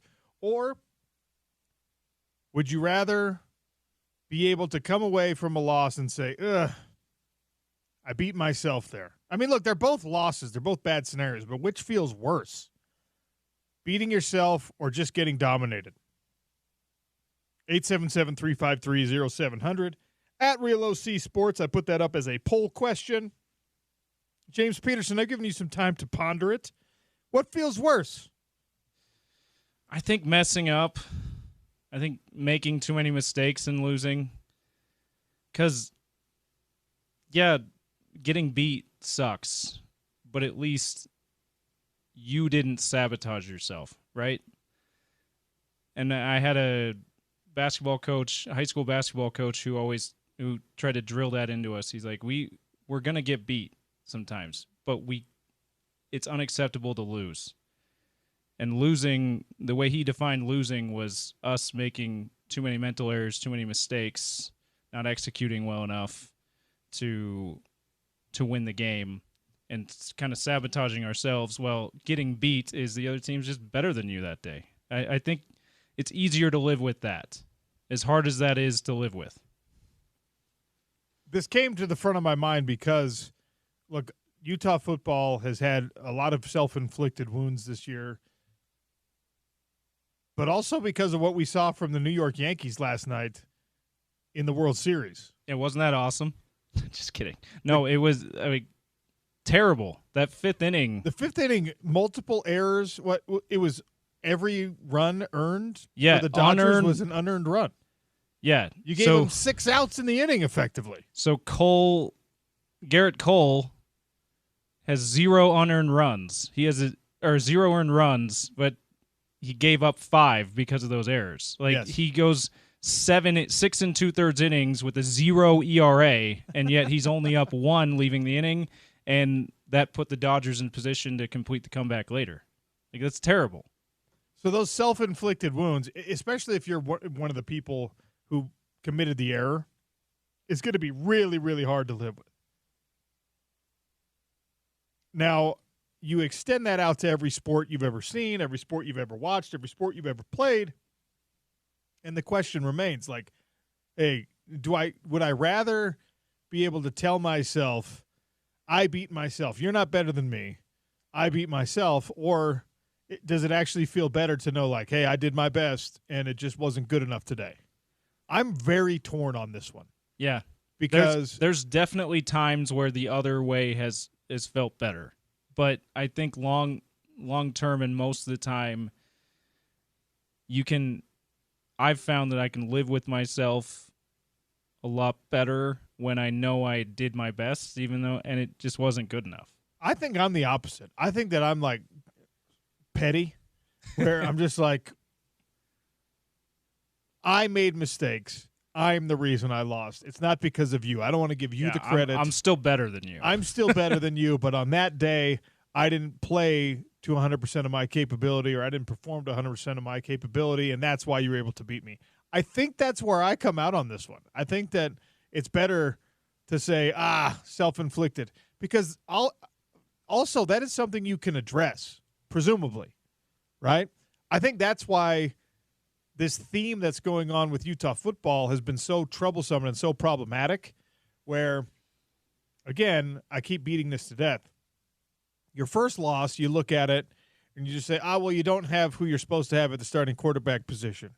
And the second consecutive loss, you don't have a healthy version of who's supposed to be your starter at the quarterback position. And then the third loss is you have bad play calling. And then the fourth loss was just wait, we figured at least 2 of those 3 things out, or eliminated those as possibilities as to why we're losing, and we're still losing. I think that's the hard part for this Utah football team right now, is if you lose a game, or even a sequence of games, even a string of games, if you lose those games because, let's say you kill a bunch of scoring drives with penalties, or you fumble the ball 3 times in each of those games. You can look at that and you can say, I hurt myself. If I stop hurting myself in that way, then we'll be able to win. For Utah defensively, you go back a couple of seasons. You started the year tackling poorly, and I blamed an alteration, a change in philosophy on fall camp with why you weren't tackling successfully in the early parts of seasons, right? Whether the coaching staff agrees with me or not, they probably don't agree with me on most things, but I attribute it to that. And again, as an observer, as a fan, as a watcher, I'm just like, well, yeah, if you fix that, if you make this team better at tackling, then you're not going to have these same problems. And guess what? That's kind of how it played out. That's kind of how it worked out. You missed 21 tackles the first game. You missed 14 tackles the next game. You missed 7 tackles the third game. And now you're back in the range where everything's comfortable. Now this year, the team has still had those issues with tackling, with multiple missed tackles in games. Double-digit missed tackles is never acceptable for a Kyle Whittingham, Morgan Scalley defense. They have told us on these airwaves, Morgan has come on in the coordinator's corner and said we need to keep it in single digits on missed tackles. Your opponents that sometimes are going to force a missed tackle, and I'm using this stat as an example. They're going to force a missed tackle. If you have 5, 6, 7 in a game, you're looking at it and you're just saying, all right, credit to him. He was better on that play. But if you're looking at a situation like they've got right now and you're saying, all right, well, one of the self-inflicted wounds is a bunch of missed tackles. How do we fix it? Well, in the middle of a season, you can't exactly dial up the physicality in practice too far. You can't put all these guys, starters, high-caliber players, you can't put them in half-line drill every single week. Say, let's play bull in the ring. You got to get this guy down. That's asking a lot in practice, right? Too taxing middle of the season. So I think that's my problem with what's going on with Utah football right now is the self-inflicted wounds thing is it's a thin line between excuse-making and that, but there are plenty of examples we could bring up. The New York Yankees last night being a great one, where if you just eliminate those mistakes, the outcome of the game is probably very likely different. And if you play that same game 100 more times, how likely is it that the Yankees are going to give up 5 unearned runs in a single inning? It probably doesn't happen again in the other 99 contests that you play that particular game. Yeah. So what feels worse, self-inflicted wounds or just being flat-out beat? I think being flat-out beat feels worse for me because the self-inflicted wounds give you this wiggle room where you say, I can be better. I can control this thing that took an opportunity away from me, and next time it won't hurt me. That's where I think we're learning a hard lesson about Utah football. Yeah, I just wonder. I wonder if long term, if you're losing mostly because of self-inflicted wounds, and more often than not, you're not playing up to the potential. I wonder if long term that eats at you more than just getting beat, even though you at least you lived up to your potential. I wonder if that's more of a long-term thing. Maybe that's the way that I think about it, is like when I look back on this, I can go, I played the very best that I could. Like the San Antonio Spurs 2013 when they lost to the LeBron's Heat team, when they were up and Ray Allen hits the shot. I feel like that series, like that certainly hurt the Spurs, and they talked about it after that. That's what drove them to beat them the next year and handily. But I wonder if now they think back at it, and it certainly helps that they won the championship the year after. They go, but we played the very best we could, and we were better than them for most of that series, and things just didn't go our way. I feel better about that. I wonder if we gave them truth serum and asked them about that, or if, you talk about Utah football for the first part of the season, and it's like, yeah, we feel like we can rationalize it because of injuries, and that makes us feel better in the short term.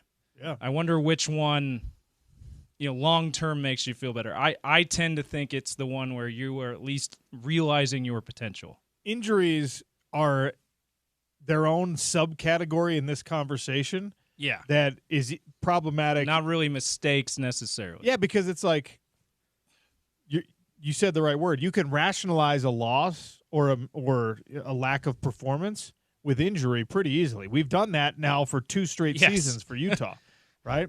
And you can say, well, it's the injuries. And this is, again, where angst comes in, because I promise you, if Cam Rising was healthy, this season looks significantly different.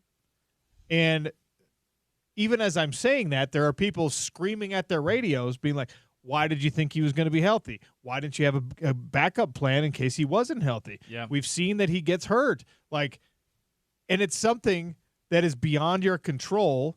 So, again, you're able to be like, well, it's an excuse, but it's also not like every team sustains injuries.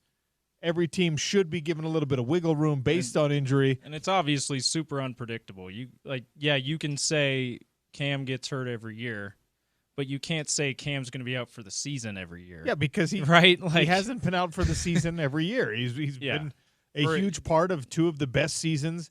Yeah. 2 of the 5 best seasons that your team has ever had were because he was able to play most of those games. And you can't say, oh, well, he will be healthy for the conference championship game, even if he's not out for the it's a season where he's not out for the year. Oh, he's only gonna miss 2 games a year, which means he'll be there for the conference championship game. That you can't say when. No matter you can how, only say that it's probably going to happen. The worst thing I think for me, and if you feel differently, 877-353-0700 on the Dish Pros text line. I think the worst feeling is I'm healthy, I'm in shape, I've got the game plan down. There's no factor that gives me an excuse. There's no extenuating circumstance that allows me to justify lack of performance, and yet still I get beat. Because now you're just looking at a situation where the guy is better. Like that, or the team is better. Like I've had a couple of fights where I lost because the dude was just better, and that is super hard to deal with.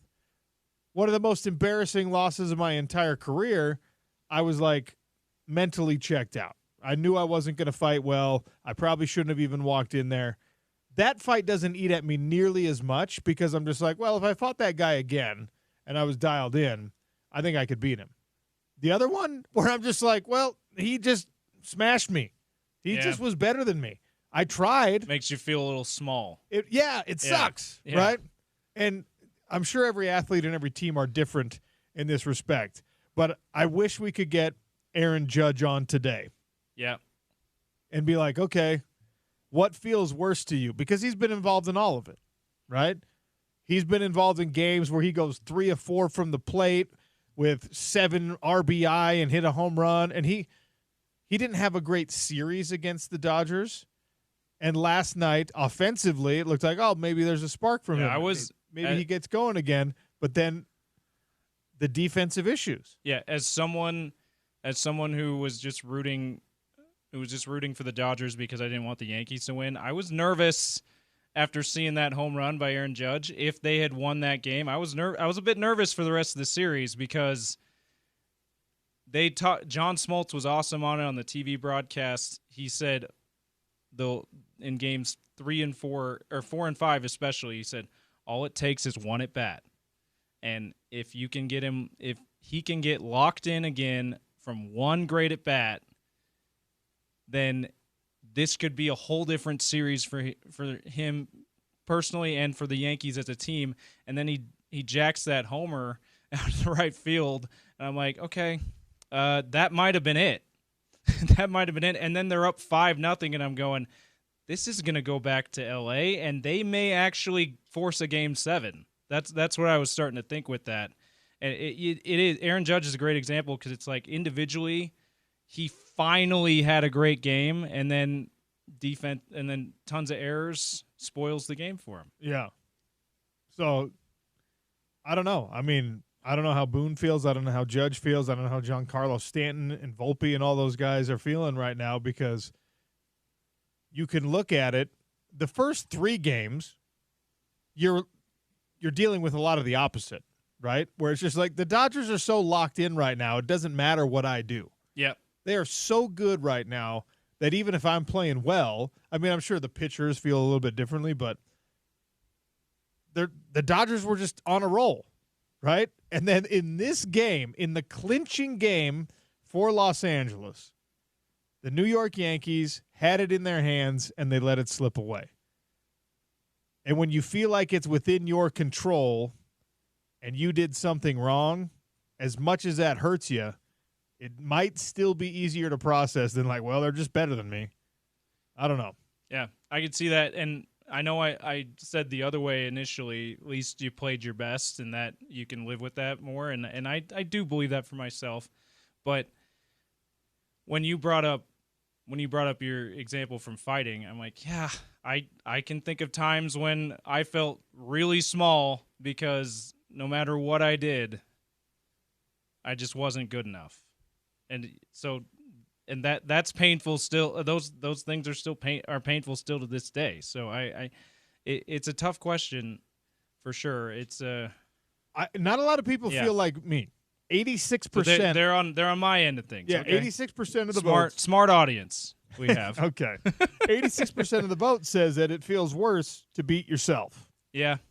To be the reason that you lost. And maybe it's different as a competitor, right? Maybe as fans, it feels worse to see you kick the ball over the infield, for example, or miss 20 tackles, your team do that sort of thing, strike out because you strike out on like 3 straight balls out of the zone.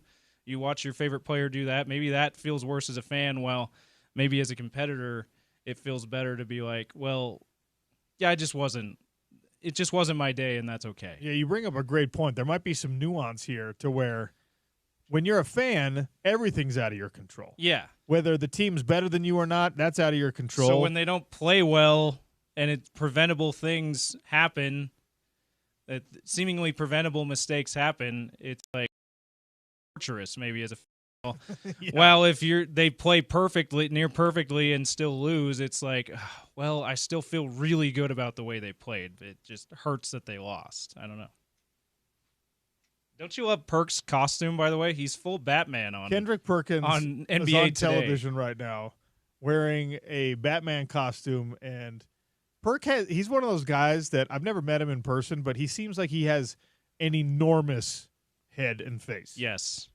And so I think that's a normal-sized Batman mask, and it looks like it's a child size. He's got it up on his forehead. I don't think it'll fit lower. I think I think they probably told him we don't want the mask over your face for TV while you're on camera, but I don't know if he could. I don't know if it's big enough for him to push it down. Yeah, I have no idea. Good costumes. Is that Storm? Yeah, too. X-Men. Shanae's as Storm from X-Men, and Malika Andrews is dressed as one of the characters from Inside Out. Anxiety. Did you watch the new Inside Out? I did not. You take your girls to No, I don't watch anything that involves feelings. We don't do that. It's not allowed in my house. Your girls didn't beg you to take them? Are they not old enough to they're not into old that enough. stuff? They've only gone to, I think, 2 movies in the theater. Oh, okay. And so, like, one thing about having really young kids is you're still able to control what they even, like, can want, right? Like, you expose to them the idea that, like, hey, you can go see movies in the theater, then they want to go. But we don't like that. We haven't really introduced that as a possibility of like, okay, if you ask for this, you might get it. The only time they've been is when like the grandparents are just like, hey, we want to take them to something. Yeah. Like, okay.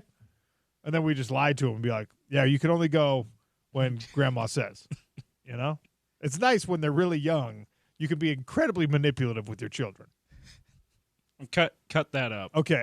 I'm going to play that. That's going to start the show every day. That's terrible. I do have a question before we take a break here. Are you a video game guy? Because I need to know why this happened. My daughter is in kindergarten, and they had their little costume parade early this morning, right after drop-off. Amazing.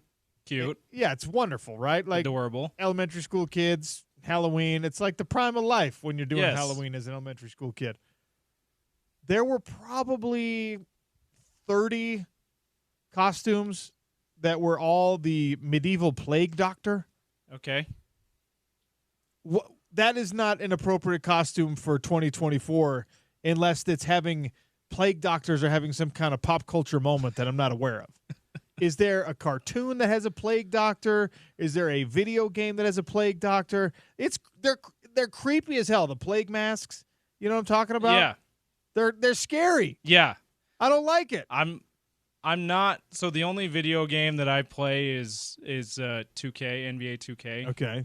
So I'm not. I didn't see any I'm not NBA 2K. huge yeah, I'm not huge into other kinds of video games. I've always really been the sports video game guy. Yeah. So I couldn't tell you if that's from a video game or not. I would imagine it's from a video game or a kids show on Like- Netflix or something. Did they introduce that as a character on what's it? The block one?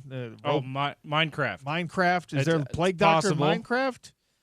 Is there a plague doctor now in like Fortnite or whatever the equivalent of that is? I think we need our listeners to help us out. Yeah, I need to crowdsource this. 877-353-0700. Why did I see so many damn plague doctor costumes? Creepy. Like if you're 8 years old or 9 years old and you're saying I want to be a Ninja Turtle. You're not like, Mom, Dad, I would like to be a plague doctor. Bring out your dad. With the weird mask that back in the day they thought prevented the germs from getting all the way to your nose. Like, why is it a costume? I love the voice you just used. That's what I assume those small Plague children. All of the every one of those 30-ish kids turned into some sort of nefarious cartoon villain this morning when they put that on. Yeah, at least they're not the child snatcher from Chitty Chitty Bang Bang. Okay, why did you even bring that up? Again, with the Probably the very obscure movie probably the references? scariest, from So a scary. villain type character from a kids show, an alleged kids show. Yeah, so scary. Not near as scary, obviously, as an adult, but I still get chills when I see it. Well, I'm you know, just- you know when you see those things that are scary, like that scared you as a kid, and then you see it again as an adult, you're like, how did they put this in a children's show? Yes, Because there that's were like the child snatcher. there were 50 adults that had to sign off on that character being put in the script and then being cast and then getting wardrobe for it and then having the scenes shot and then editing the scenes and then actually putting them in the movie and then releasing that movie. There were so many people involved in being like, let's put this traumatizing character into this kid's show. For me, it's not the look of the child snatcher that scared me so much and still kind of scares me a little bit. It's that she could smell the children. Yes.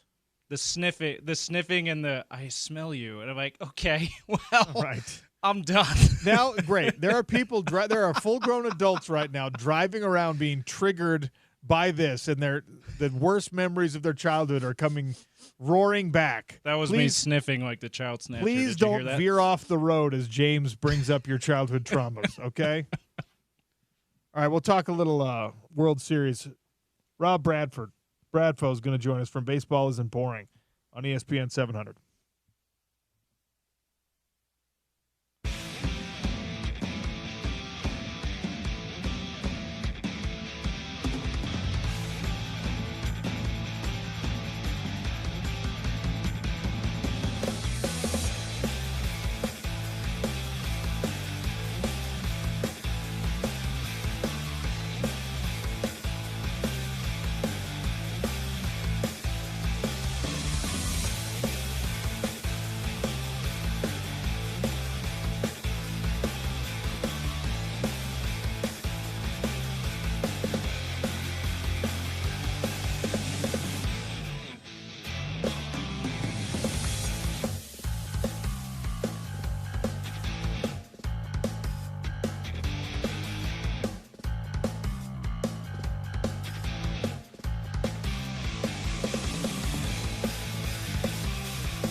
All right, we got to the bottom of the plague doctor situation. It is a video game character. All right? That's why I was exposed to so many elementary school children walking around dressed as medieval plague doctors. All right. Glad we got to the bottom of that. Joining us to talk a little World Series baseball, Rob Bradford from Baseball Isn't Boring. Rob, welcome back to the show. How are you? Oh, I'm good. I'm just checking my way back from New York and so happy I don't have to even entertain going back out to Los Angeles. So, yeah, there was a lot of it would be interesting to see how many reporters book flights heading into the fifth inning last night back to Los Angeles, because that certainly seemed like a foregone conclusion until it wasn't. What do you think would have been easier for the Yankees to swallow? If they got beat just because the Dodgers were so locked in, like we saw for 3 games, or, the fact that, hey, you lost because you gave up 5 unearned runs and you allowed them to climb back in by your own fault? What's easier for a club like the Yankees to swallow? Oh, I think it's easier just to say, hey, listen, we played okay, but they were better than us. And that's sort of how it felt in the first couple games. And then they right the ship and they take the Dodgers to the woodshed in game 4. But this wasn't how the Yankees got there. Like this was the aberration for the Yankees, especially going through the postseason. So yeah, I mean the fact that the Yankees couldn't step aside and say, well, we gave it our best shot. That wasn't their best shot. It was far from their best shot. It was a disaster. I mean, the fifth inning was a disaster.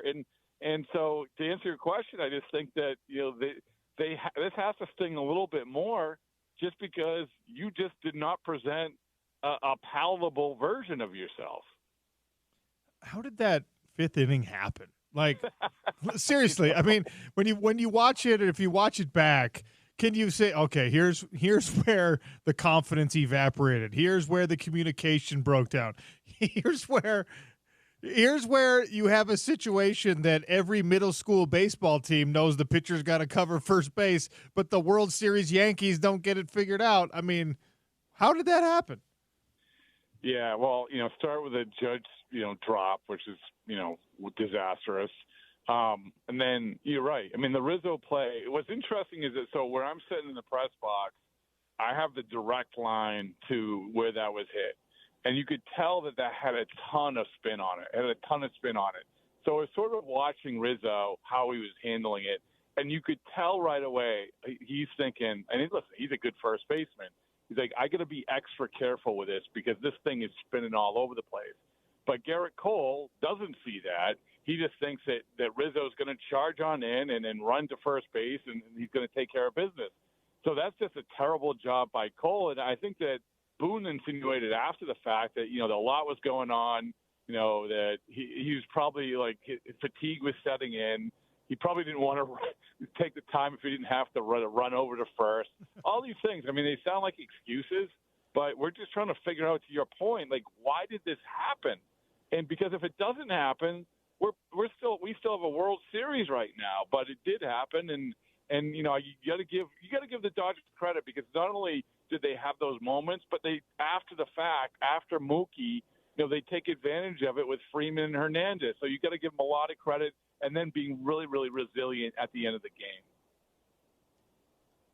I've been enamored with this since the Dodgers made the appearance, since we knew they were going to the World Series. But the idea that Shohei Ohtani was able to put together an historic season, become the first 50-50 guy, that he was able to secure that 50-50 status with one of the great individual games we've ever seen. You and I think, have already talked about this. Yeah. And now capped it off with a World Series championship. And he wasn't the main story of the World Series, which I guess is the only thing that could have sweetened this whole year. It was, other guys stepping up.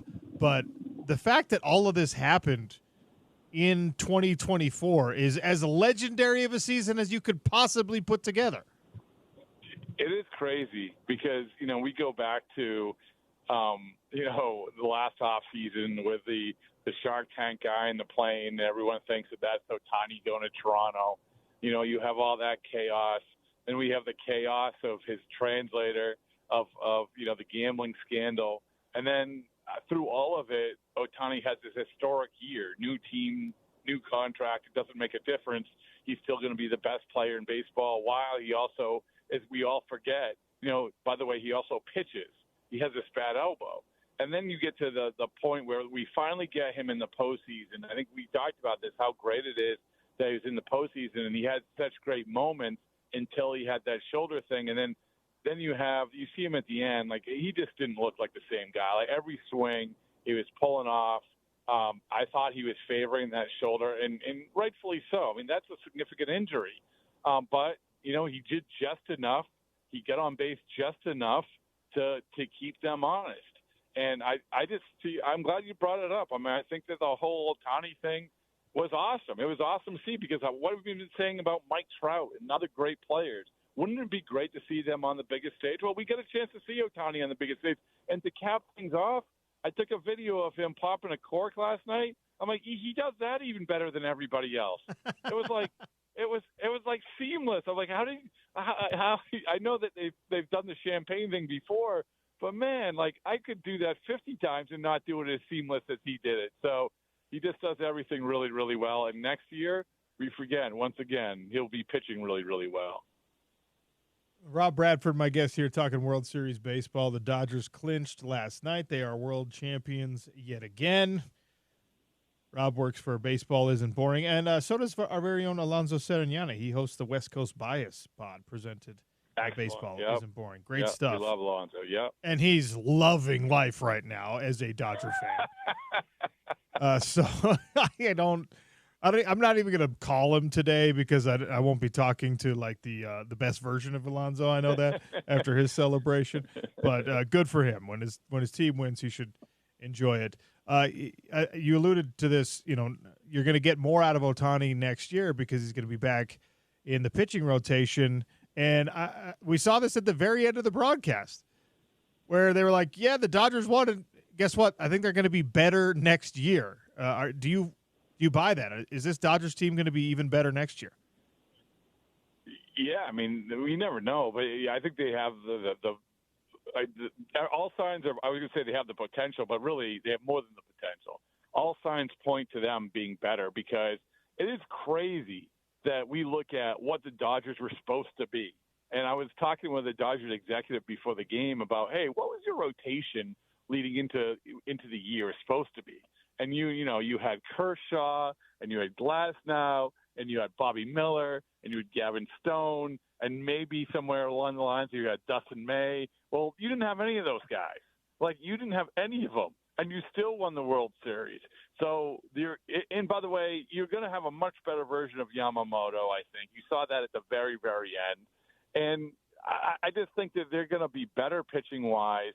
And the foundational guys, which we all know, Mookie and Freddie Freeman and Ohtani, you can fill in maybe with Teoscar Hernandez coming back, but you have those foundational guys. And as we learned from the Yankees and from the Dodgers, that is the most important.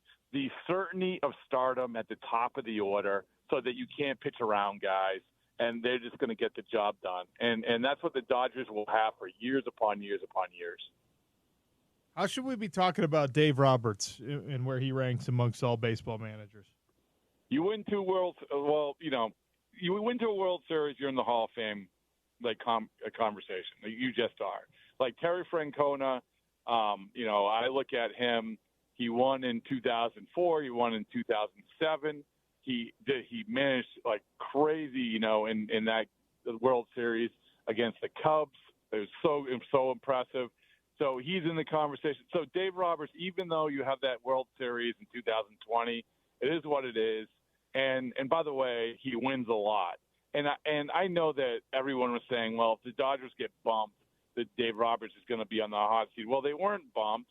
And the other part about this, it was the opposite of getting bumped. Dave Roberts had an awesome postseason. Dave Roberts had an awesome World Series. Go back to last night. Go back to what he did last night of bobbing and weaving his way through that pitching, the pitching options, including, by the way, walking out to the mound as he's taking a step out of the dugout, and saying to Blake Trinan, no, relax, I'm not taking you out, and not taking him out, knowing what he has in Trinan, and then Trinan getting the job done, he just managed like crazy. And so, I think that, as we go along, as he continues to win more games, and he will continue to win more games, that conversation to Cooperstown is going to get bigger and bigger. My only real complaint, I had no horse in the race here. I guess I would rather see the Dodgers win than the Yankees because I'm a Twins guy, but no real horse in the race. And my only complaint is that, Freddie Freeman was just so red hot. And then in Game 5, I didn't get a fifth home run. I wanted to see him. I wanted to see him tie the other guys with 5 home runs in a single World Series. So Freddie really let me down here. I know. He stinks. It's again, what a story. And I get a chance to, we did the podcast this morning, and part of it was talking to Freddie Freeman's dad, Fred, and he was talking about, because I'm fascinated by parents, right? Parents, how we forget sometimes these guys have parents, and they live and die with their kids, much like they do when they're in the Little League.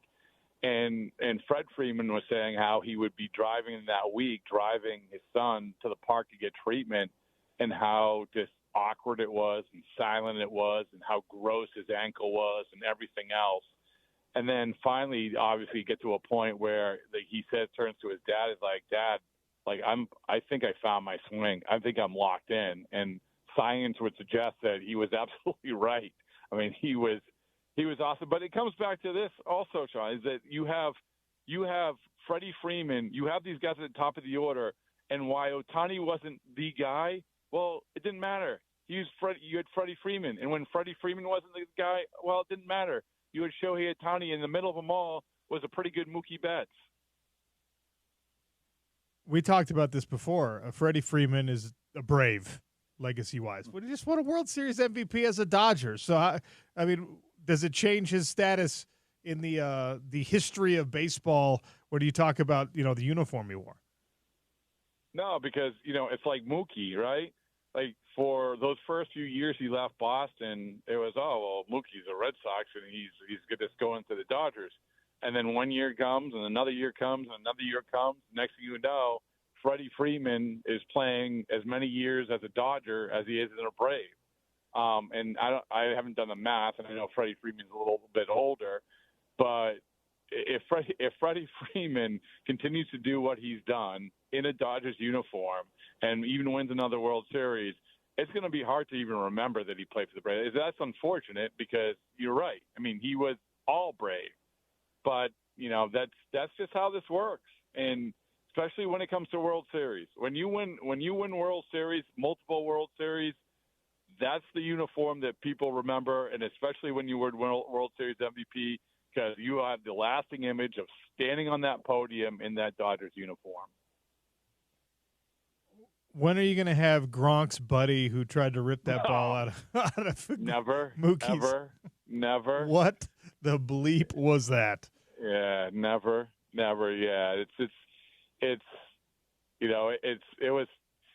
I don't even know how to respond, because I get where media people are coming from with this. I get it. I mean, this is sort of, it's about clicks, it's about attention. We're trying to separate ourselves.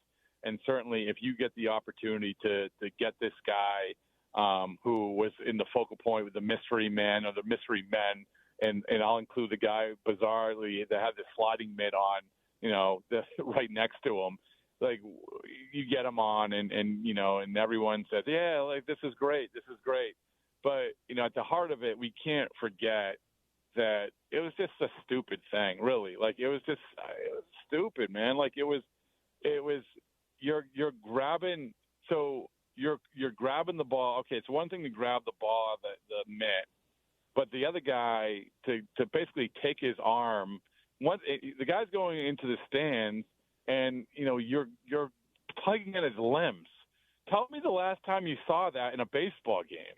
It just doesn't happen, and it happened in the World Series. And next thing you know, they're the heroes of New York for at least for 24 hours. Yeah, only in New York is something. Yeah. Only in New York, then you show up at the ballpark the next night too. Like everyone else, you're probably banned. But yeah, it was one of those weird, insane, apocryphal moments that I think we're all going to remember about this World Series. Probably, I say for better or worse. It's probably for worse that we have to remember that guy. But what a wild scenario that was. And you're right, grabbing the limbs, tugging at the arms of a future Hall of Famer should not get you any kind of legendary status. That's for sure. No, and you're right. And I think that the thing is, the good part about the Yankees losing, and I like the Yankees. I like the way they played. I like the season they had. I like a lot of the players who I've interviewed on that team. But the good part about it is that once they lose, those guys they lose their iconic status. And because if they go on to win, they're like, oh, look at it. It took the turn for the better when that happened. Right. So at least we don't have to do that, and because let's remember Jeffrey Meyer way back. I just saw a picture of Jeffrey Meyer, and he's like 40 years old and made me feel ancient. But, this is Jeffrey Meyer was the guy who took the home run away from Tony Tarasco at Yankee Stadium and was a hero as a kid. But the Yankees won then. The Yankees didn't win this time, so maybe these guys just drift off and don't get a chance to go to any more games. So what are you going to do now for the next, 4 months? Listen, the podcast happens every day. We just shift to it was all World Series. Everything was about World Series. This morning, I had a ton of interviews. Like I said, I was in New York doing these interviews and talking to people. When else can I have Rob Lowe on the podcast? It's a lot of fun. But now we turn our attention to things like Juan Soto. We turn our attention to the off season. The GM meetings. I'm going to San Antonio next, I think Monday, and then I will take. I have the rare flight from San Antonio to Edinburgh, Scotland. So things that I never thought I would do, but that's on the docket. And then once I get back from Scotland, it's all back in on the off season. So it never stops, which is great. I love it. This is one of the things I love about baseball, that we have the off season, we have the regular season, we have the postseason. It's all different and all awesome. Make sure you hit Stirling Castle when you're out there in Edinburgh of Braveheart fame. It's really fascinating, awesome, easy little tour, easy little drive from Edinburgh. So that's my recommendation. I was in Scotland, I don't know, like 2 months ago. So. Oh, okay. All right. Yeah. Well, all I know is that I'm told that don't expect good weather. So I embracing myself, which is good, right? This is like when I go to Arizona. I remember going to Arizona for the Super Bowl, and I'm like, oh, this is going to be great. It's going to be warm weather, and it was freezing every day. It's the worst when you go somewhere that's supposed to be warm and it's freezing. So this is going to be great because I expect it to be awful. And if I get a little glimmer of sun, it'll be why I'm visiting the castles. It'll be great. Perfect. Rob, thanks for your time. Appreciate you, sir. All right. Always a pleasure. I'll talk to you later. Thanks. Rob Bradford, the host of Baseball Isn't Boring, at BB Isn't Boring is how you find it. And, of course, Alonzo does host their West Coast Bias pod on the network. All right. USA Women's Hockey taking on Canada in the rivalry series happening at the Maverick Center November 8th. I have tickets to give away to that. I also have some Jersey Mike's gift cards to give away with some topical trivia. That's how we'll wrap up the show on a Thursday. It's ESPN 700.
Yankees lose.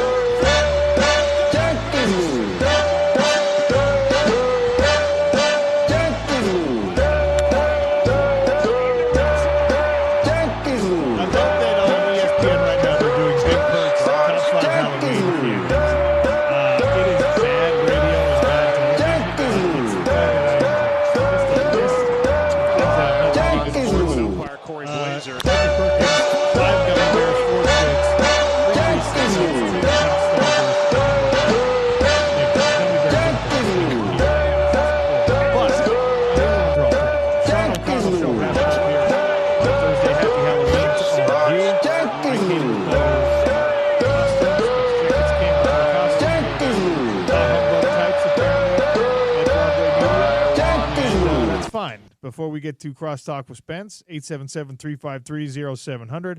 Jersey Mike's gift cards and 2 tickets to the USA Women's Hockey Contest against Canada at the Maverick Center.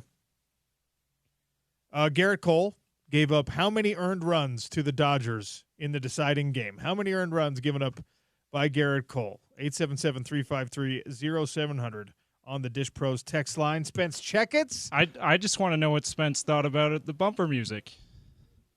Look, hello. There we go. Hey, there we go. I love that song. And there's really nothing, you know the deal. You get in the business, you have to be a little bit agnostic.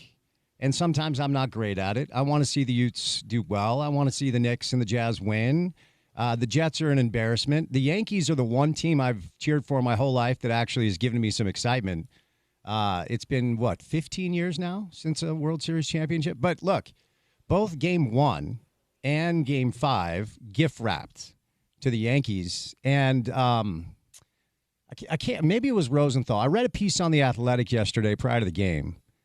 And look, I don't watch as much regular season baseball as I used to. I tune in mostly for the playoffs. But apparently the Yankees have just overpowered everybody all year, and they're not, good at baseball. As far as, their tactical decisions, Aaron Boone is thought to be not a great manager. And they just completely handed it to the Dodgers last night. It was a comedy of errors. Yes. Yes. Judge wakes up with a home run, and then he misses a fly ball that James could catch. That was not a hard fly ball. We get a catcher who sticks his glove out too far, another base runner. We get a pitcher who forgets that you can't throw to first 3 times or else, essentially you advance the runner. And a pitcher who forgets to cover first base on the dribbler. Right, and Garrett was great, right? So, he was the one bright spot. But, yeah, hustle over. I think John Smoltz is excellent. I know some people disagree. He put it perfectly. In the postseason, you can't assume anything. You have to over-prepare. So run to first, cover the bag, get the out, But I thought Garrett was dealing last night, and the bats woke up enough to win, but you can't give it. The Dodgers they're stacked. There's no oxygen in that lineup. You can't give a team that good multiple chances, and that's what the Yankees did. So, and Juan Soto today was like, I'm open to every team, just so you know. So he's gone. They're going to lose Juan Soto. Okay, so not a great day for Spence to be a Yankee fan. That's all right. No, it's okay. It was a pretty good night for me, though. I enjoyed watching the Yankees kick the ball over the field like the Red Sox used to do when they played the Yankees. Most people enjoy watching the Yankees lose. Yeah. That's just kind of the deal. It is part of being a fan of one of those. But the Cowboys, the Yankees, the Lakers. I told OC this. I was legitimately nervous if the Yankees had won that game because Judge seemed to wake up offensively. I'm like, this looks like it's going to go 7 games. I told my buddy who's a massive Dodger fan, and we had a friendly bet on the series. If they won last night, I'd start to get a little bit optimistic because the momentum would have gone their way. And then it really does become one game, right? Because you never know what could happen in a do-or-die game. I remember watching Game 7 back in 2003, and Damon goes deep, hits a grand slam early. I'm like, we're going to freaking lose. We had a 3-0 lead. So just get to 7 and anything could happen. But like I said, they handed the game over to the Dodgers last night. What's coming up on the drive? None of this. We're going to have Monson and Bowler live in studio. That'll be Jazz and college football. We do get to interview Pablo Mastroeni, who's not doing any media between the RSL loss and the match on Saturday. But, yeah, typically what we do every day, Hockey Club got to win. Victor Wembanyama's in town, and obviously one eye always on Utah BYU next Saturday. Stay tuned for that. By the way, the correct answer on the trivia question, 0. He gave up 0 earned runs. He was really good. He was really good. Yeah, he was. It just, the other guys around him, not as good. It felt like they were throwing the game. That's it for the Sean O'Connell Show. Thanks to everyone who joined. Thank you to Utah basketball for bringing players and coach down today. Lynn Roberts, Utah women's basketball head coach as well. That's right around the corner. Next week, they start playing college hoop. Stay tuned for The Drive on ESPN 700, and happy Halloween!